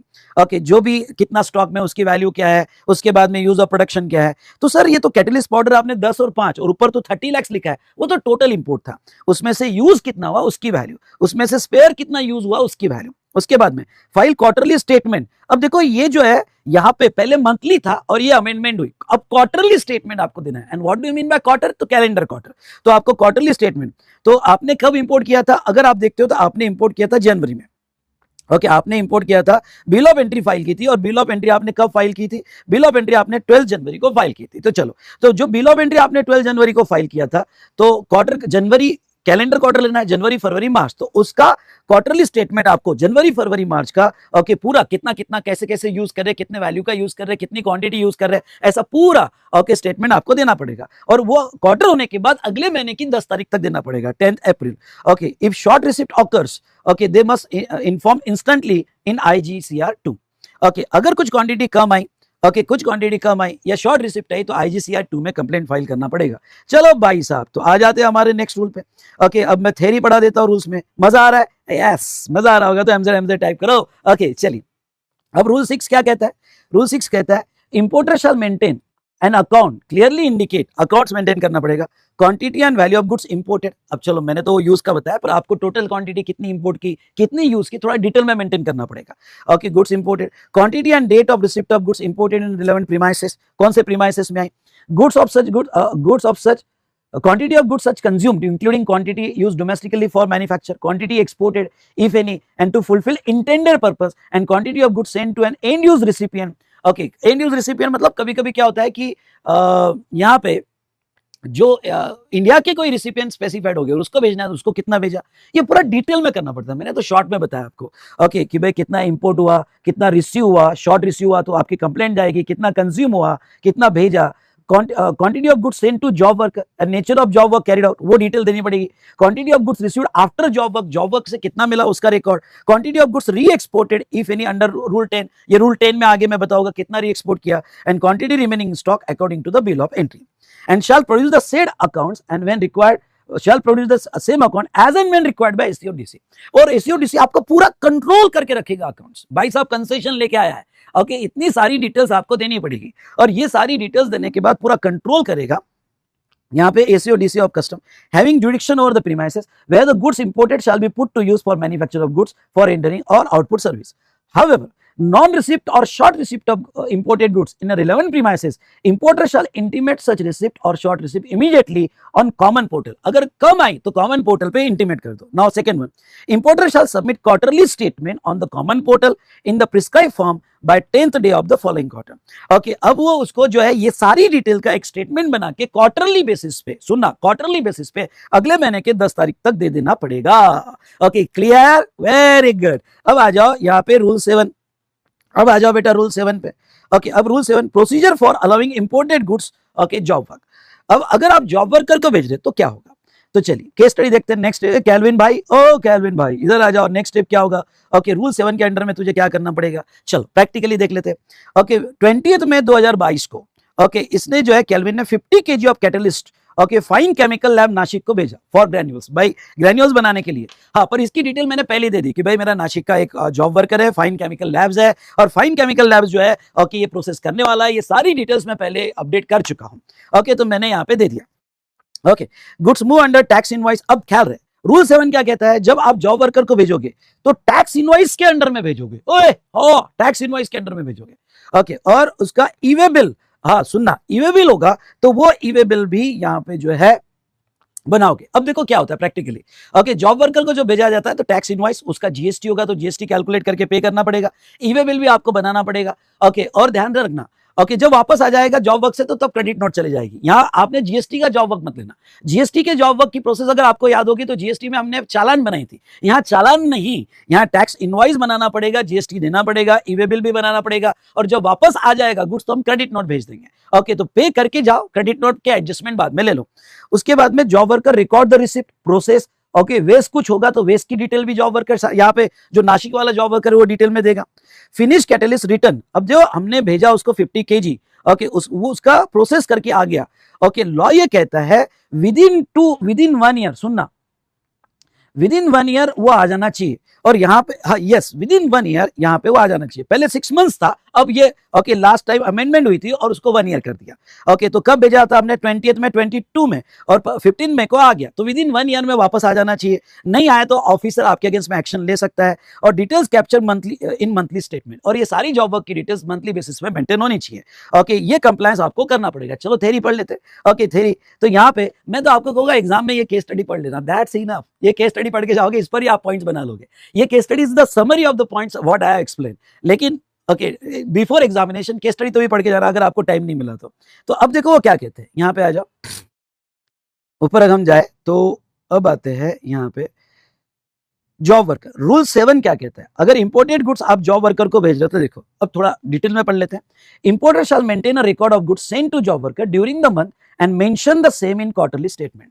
ओके मंथली बेसिस पे रिकॉर्ड मेंटेन करो और पूरी डिटेल क्वार्टर में जब आप क्वार्टरली स्टेटमेंट दोगे कस्टम पोर्टल पे तो वो आपको देना पड़ेगा।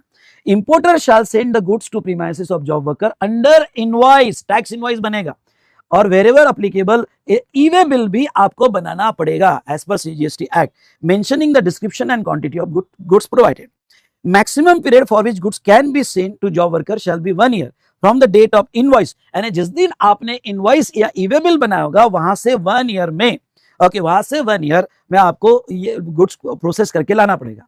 In case importer unable to establish that goods sent for job worker have been used as per particular mention in rule 4, the jurisdictional commissioner shall take a necessary action against him। मतलब क्या कि अगर उसने कोई fraud किया और job worker and use के लिए नहीं कर पाया, प्रोसेसिंग के लिए नहीं कर पाया ओके या वापस नहीं लाया तो ऑफिसर नेसेसरी एक्शन उसके अगेंस्ट में लेगा। अब जॉब वर्कर की क्या जिम्मेदारी है, ये तो हमने इंपोर्टर का देखा। What is the okay responsibility और obligations of job worker? Maintain account of receipt of goods, manufacturing process undertaken there on and waste generated. Okay अगर कोई वेस्ट जनरेट होगा तो उसका क्लियर रिकॉर्ड मेंटेन करेगा during such process. Produce the account details before judicial custom officer as and when required. अगर job worker से data मांगा गया तो ऑफिसर को सबमिट करना पड़ेगा। After completion of job work send the process goods to importer. Okay यानी process goods importer को दे दो या to another job worker as directed by the importer for carrying out remaining process if any. Okay under the cover of invoice and electronic e way bill.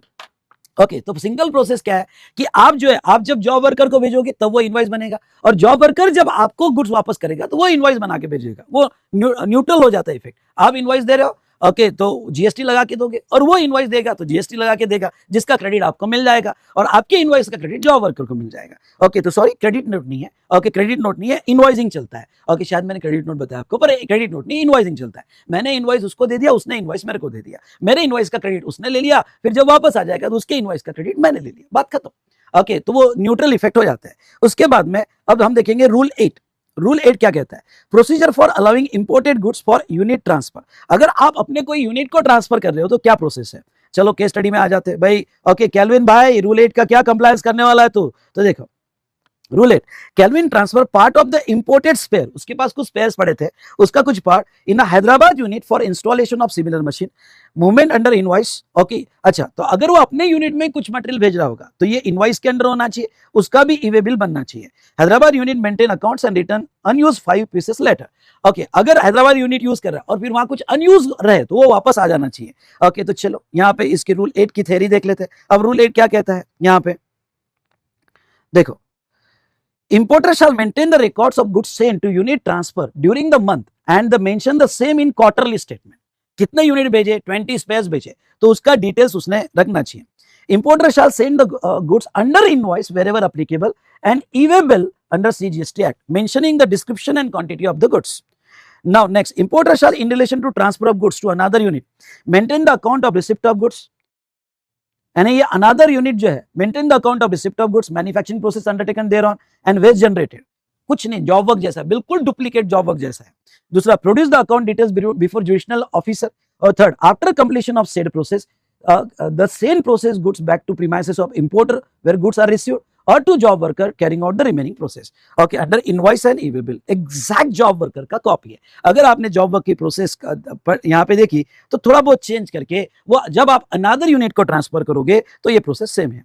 Now third, procedure for supplying imported goods to the end use recipient. हाँ, अब देखो notification में कहा गया है कि ये जब गुड्स तुम्हारे बन जाएंगे तो बनने के बाद इसी रिसिपिएंट को सप्लाई करोगे, वो एज पर नोटिफिकेशन रिसिपिएंट की डिटेल्स दी है।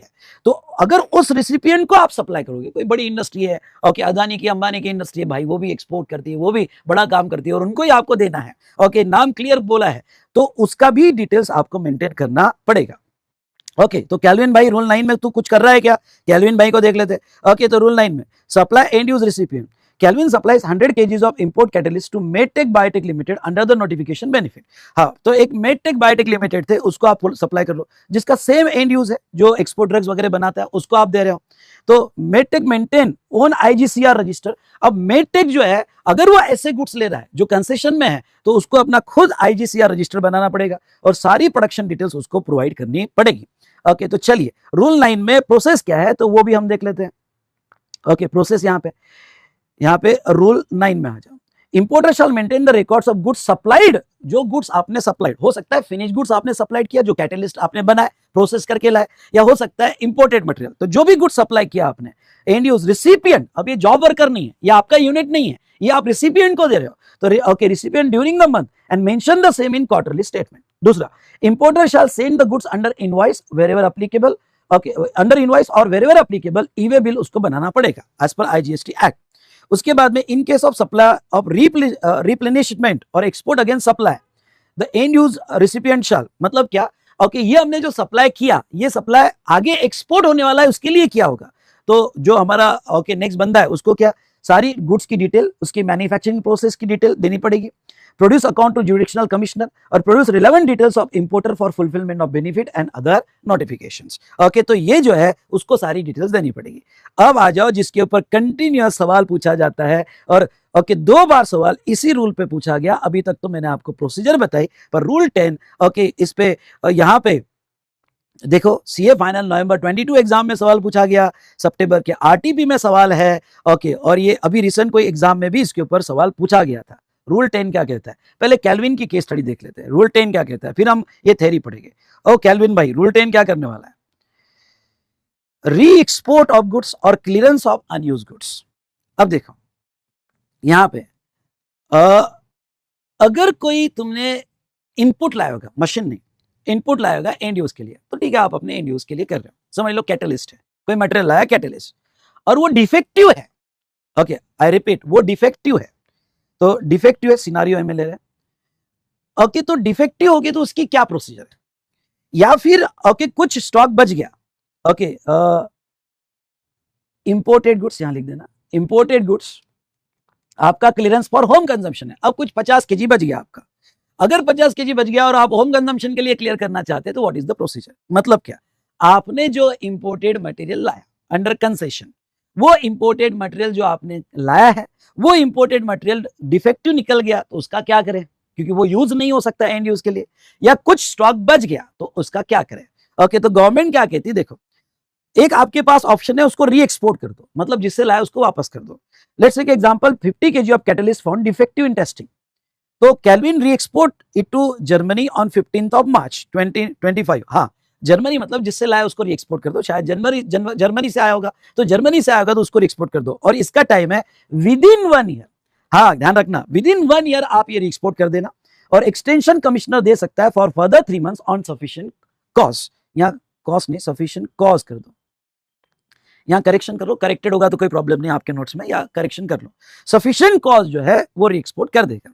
उसके बाद में इसकी सारी डिटेल्स जब आप री एक्सपोर्ट करोगे तो शिपिंग बिल और उसकी एक्सपोर्ट वैल्यू आपको एक्सपोर्ट करते वक्त रिकॉर्ड करनी पड़ेगी, यानी उसकी शिपिंग बिल कंप्लीट करनी पड़ेगी और उसकी वैल्यू भी इसमें रिकॉर्ड करनी पड़ेगी। ये तो क्या आप री एक्सपोर्ट कर रहे हो, समझ लो कोई गुड स्टॉक में पड़ा हुआ है, डिफेक्टिव गुड से री एक्सपोर्ट नहीं कर रहे हो, आप इंडिया में क्लियर कर रहे हो।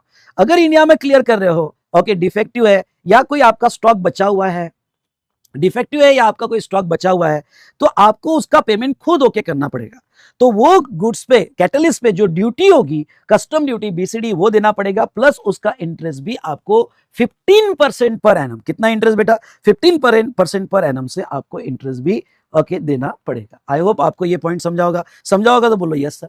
तो आपको उसका ड्यूटी और इंटरेस्ट खुद होके देना पड़ेगा।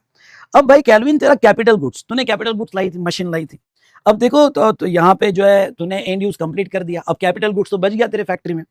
अब ये कैपिटल गुड्स जो है after 3 years of use Calvin decided to sell reactor for home consumption, और वो ये रिएक्टर सेल करना चाहता है, और वो 5 अप्रैल 2025 को सेल करना चाहता है। अब देखो इसकी बिल ऑफ एंट्री कब फाइल की थी? इसकी बिल ऑफ एंट्री अगर आपको याद होगी तो बिल ऑफ एंट्री मैंने जनवरी में फाइल की थी, इंपोर्ट उसका 12 जनवरी का था, ओके 12 जनवरी का था, और मैं 25 में उसको जो है सेल कर रहा हूं। तो गवर्नमेंट कहती है इस कैपिटल गुड्स पे भी हमें ड्यूटी लगेगी। ओके नहीं भाई, ये कंसेशन में आया हुआ है, इस पे ड्यूटी लगेगी। कितना? क्या टोटल वैल्यू पे जो 20 लाख वैल्यू थी, ओके वो 20 लाख वैल्यू पे ड्यूटी लगा देगी क्या? नहीं, वो 20 लाख वैल्यू पे ड्यूटी नहीं लगाएगी। गवर्नमेंट कहती है कि हम ओके आपको डेप्रिसिएशन देंगे, और जो डेप्रिसिएटेड वैल्यू आएगी, ओके वो डेप्रिसिएटेड वैल्यू पे हम जो है आप पर ओके यहाँ पे डिफरेंशियल टैक्स का ड्यूटी लगाएंगे, डिफरेंशियल टैक्स का ड्यूटी लगाएंगे। मतलब क्या? मतलब जो है यहाँ पे फर्स्ट ईयर में पर क्वार्टर, सुनना, फर्स्ट ईयर में स्ट्रेट लाइन मेथड पे फर्स्ट क्वार्टर में 4% रिड्यूस होगा। तो आपका पहला ओके 2022 से लेके तो 25 तक, ओके, और 25 में अप्रैल में सेकंड क्वार्टर में दे रहे हो, तो ओके यहाँ पे 22 के 4 क्वार्टर्स, सुनना, 22 के 4 क्वार्टर्स, 23 के ओके 23 में 3% से 4 क्वार्टर, 24 के 3% से 4 क्वार्टर, और नेक्स्ट मतलब ये आपका फर्स्ट ईयर हुआ, ये आपका सेकेंड ईयर हुआ, ये आपका थर्ड ईयर हुआ, ओके थर्ड ईयर हुआ, और ये आपका फोर्थ ईयर हुआ। तो फोर्थ ईयर में 2.5% और उसमें 2 क्वार्टर, ऐसे आपका इतना 45% रिड्यूस होगा। ओके 45%, एक मिनट, जस्ट मिनट, उन्होंने जो रेट दिया है ऊपर, हाँ उन्होंने रेट दिया है, यस, फर्स्ट ईयर के एक क्वार्टर के लिए 4%, सेकेंड ईयर के ईच क्वार्टर के लिए 3%, थर्ड ईयर के ईच क्वार्टर के लिए 3%, फोर्थ एंड फिफ्थ ईयर के ईच क्वार्टर के लिए 2.5%, ओके, और उसके बाद में 2% का रिडक्शन होगा, कम किया जाएगा, आपकी डेप्रिसिएटेड वैल्यू, डेप्रिसिएशन निकाला जाएगा, बट डेप्रिसिएशन आपका इनकम टैक्स के हिसाब से नहीं, डेप्रिसिएशन आपका कंपनी लॉ के हिसाब से नहीं, ये रेट से डेप्रिसिएट किया जाएगा उसको। तो ऐसे केस में जहां तक देखा जाए, ओके हमने डेप्रिसिएट किया यहाँ पे, तो first year, second year, third year, fourth year तुम्हारा 2.5% है, इसलिए 45% का डिप्रिसिएटेड। तो आपका 20 लाख का मशीन था, उसमें से डिप्रिसिएशन 45% कट हुआ, ओके, तो आपका 11 लाख बचा। तो अब ये आपके डिफरेंशियल ड्यूटी कितनी, आपको ड्यूटी कितनी देनी पड़ेगी भाई? जो 20 लाख का 5% आपने ऑलरेडी पे किया हुआ है, तो आपको जो 11 लाख बचे, वो 11 लाख का 20%, पहले तो जो डेप्रिसिएटेड वैल्यू बची उस पर नॉर्मल रेट, तो डेप्रिसिएटेड वैल्यू बची उसका नॉर्मल रेट कितना है? ओके 11 लाख का 20%, उसमें से तुमने 5% ओरिजिनल वैल्यू पे दिया हुआ है, 5% दिया हुआ है, तो डिफरेंस कितना? 1.20, तो 1.20 आपको देना पड़ेगा with interest 15% per annum, okay, from the import date of, मतलब जो आपकी इंपोर्ट डेट होगी जनवरी till the date of payment, आपको डे बेसिस पे इंटरेस्ट निकालना पड़ेगा, okay, and all interest reflected in quarterly statement, और ये पेमेंट आपको स्टेटमेंट के पहले पे कर देना पड़ेगा। आई होप आपको ये समझा होगा, ये कैलकुलेशंस बहुत इंपॉर्टेंट है, एग्जाम में क्वेश्चन आया हुआ है। तो चलिए आप ऊपर अगर हम आते हैं, ध्यान से सुनना, ऊपर अगर आते हैं तो चलो मैं ये पढ़ता हूं rule 10। The importer who has availed the benefit of notification shall use the goods imported in accordance with the condition mentioned in the concerned notification within the period and with the respect to unutilized or defective goods so imported. The importer shall have an option either to re-export or clear the same for home consumption within the said period. तो आपको ये जो है आपको use करना पड़ेगा. कोई defective goods होगा या अनयूज गुड्स होगा, अनयूज मतलब स्टॉक में होगा, वो आपको जो है दो ऑप्शन दी है, एक तो रीएक्सपोर्ट करो या होम कंजम्पशन करो. होम कंजम्पशन मतलब क्लियरेंस इन इंडिया. अब कितने पीरियड में आपको रीएक्सपोर्ट करना पड़ेगा? नॉर्मली जो नोटिफिकेशन में पीरियड दिया होगा वो, जो नोटिफिकेशन में 7 मंथ दिया होगा, 8 मंथ दिया होगा, 9 मंथ दिया होगा तो वो, और within 1 year from the date of import, और within 1 year from the date of import where time period is not specified in the notification. अगर नोटिफिकेशन में टाइम पीरियड नहीं है तो 1 साल के अंदर आपको डिफेक्टिव गुड्स या अनयूज गुड्स रीएक्सपोर्ट करना पड़ेगा. However, the period of 1 year can be further extended by Judicial Commissioner for further 3 months on sufficient cost. Any re-export of unutilized or defective goods under Sub-Rule 1 shall be recorded by importer in quarterly statement by providing the detail necessary. वो जो भी होगा उसको statement में देना पड़ेगा. However, value of such goods for re-export shall not be less than the value of said goods at the time of import. ये important point है. Okay, तो value of re-export goods आपकी जो होगी वो तुम्हारे इंपोर्ट के गुड्स से कम नहीं होगी. ओके, तो ये वाला पॉइंट यहाँ पे आपका आना चाहिए कि भाई ये जो 50 kg की वैल्यू है, कितने डिफेक्टिव गुड्स है हमारे 50 kg. तो एक इंपॉर्टेंट नोट आपकी यहाँ पे लिखना हो तो आपने लिख देना. और इंपॉर्टेंट नोट क्या है? ओके, इंपॉर्टेंट नोट है यहाँ पे, एक मिनट है,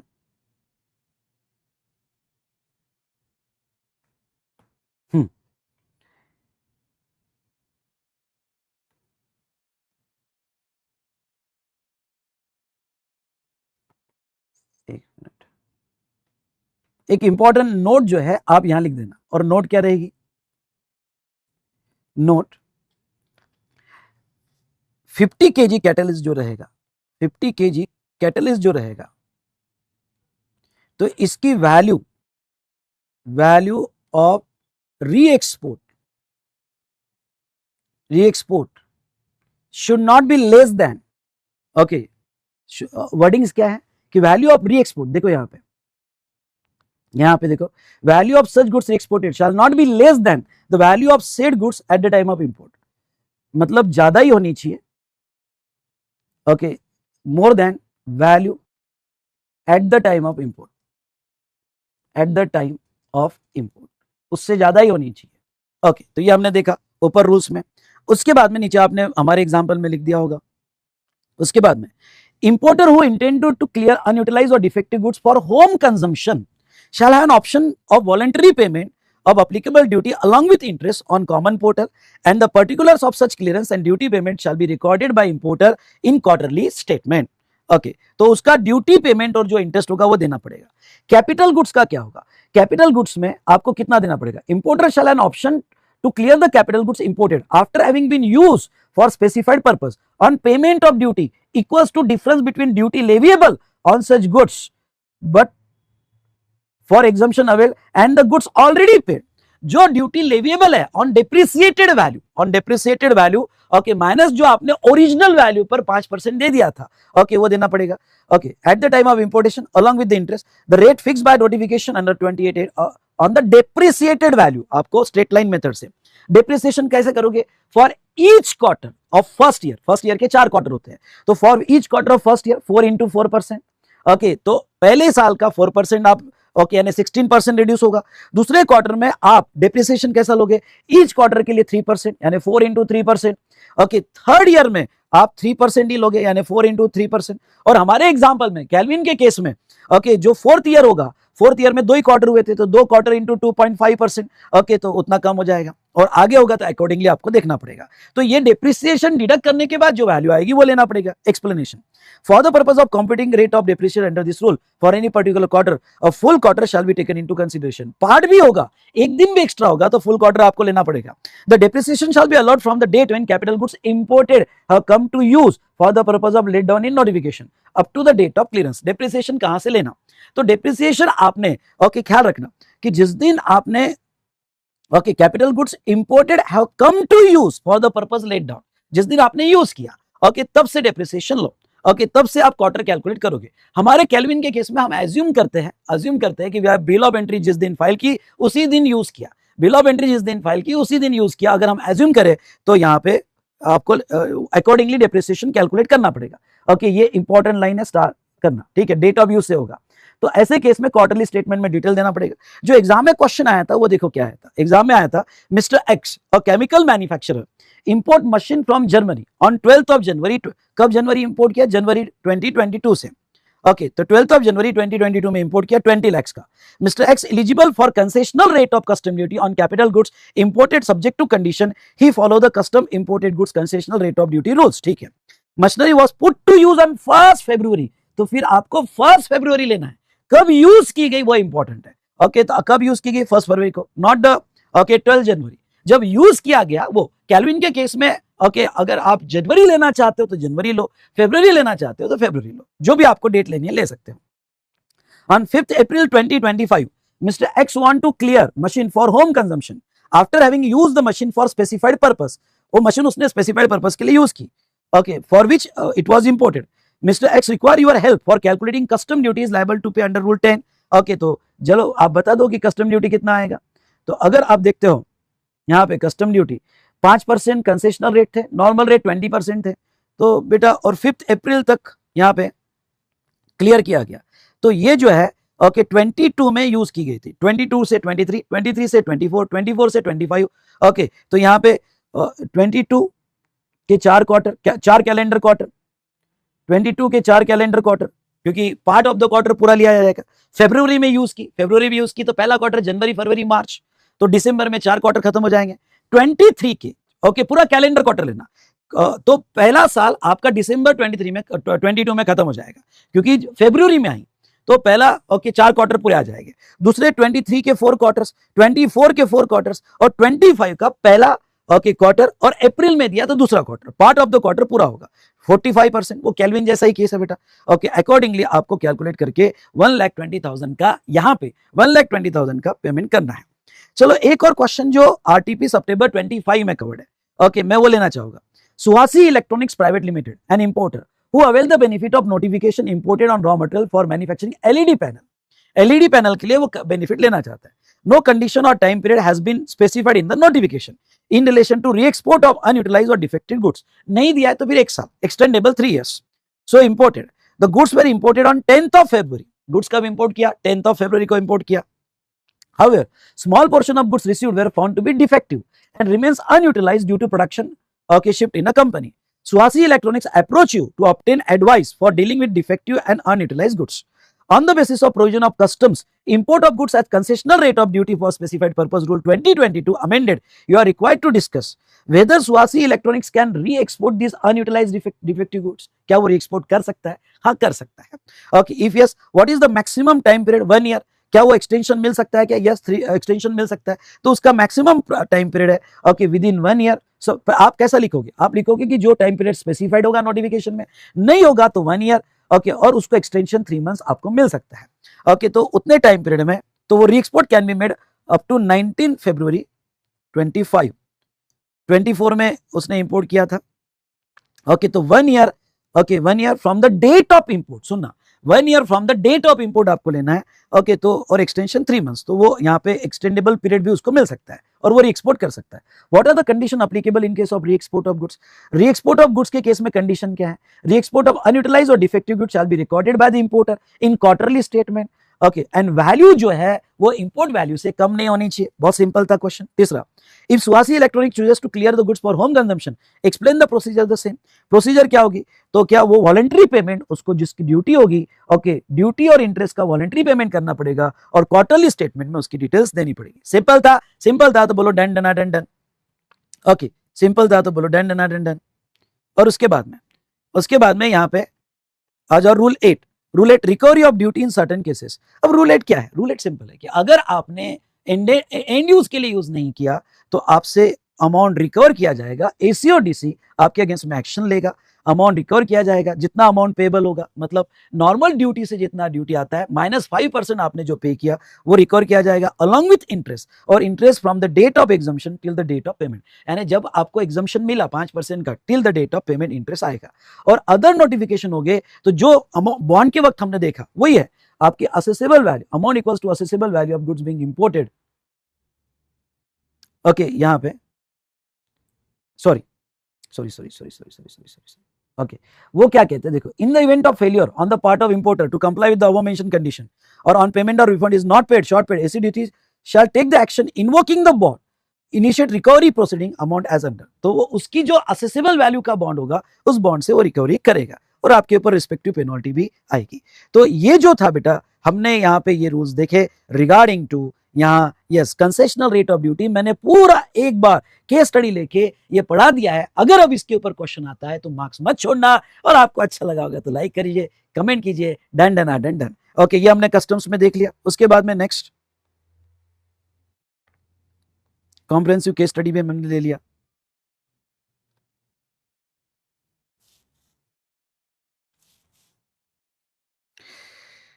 चलिए दोस्तों, आ जाइए यहाँ पे फॉरेन ट्रेड पॉलिसी पे। ओके, यहाँ पे तो फॉरेन ट्रेड पॉलिसी में ये अमेंडमेंट कोई काम की नहीं है जो मैंने ऊपर दिया है और नीचे, पर अगर छोटा सा क्वेश्चन आ जाए तो रीड करके जाना। अब देखो यहाँ पे क्या है, जब एफटीपी बनाया जा रहा है तो एफटीपी में बहुत सी इंडस्ट्री इन्वॉल्व होती है, उनको स्टेक होल्डर कहा जाता है। बहुत से उनको generally stakeholder, importer exporter होते हैं तो उनको स्टेक होल्डर मतलब वो इंपोर्ट एक्सपोर्ट में अच्छा स्टेक रखते हैं।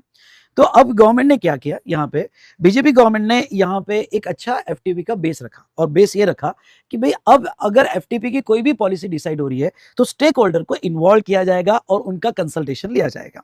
तो यह स्टेक होल्डर का कंसल्टेशन लेना चाहिए, लिया जाएगा कि भाई आने वाली 5 साल की जो फॉरेन ट्रेड पॉलिसी है वो कैसी होनी चाहिए, क्या होनी चाहिए, क्या उनके व्यूज है, सजेशन है, कंसल्टेशन है। ओके, तो उनकी comments, feedback, suggestion, views. Okay, stakeholder उसमें importer, exporter, industry experts, okay, incorporation of specific provision, तो वो लिया जाएगा और उनको 30 डेज का टाइम पीरियड दिया जाएगा।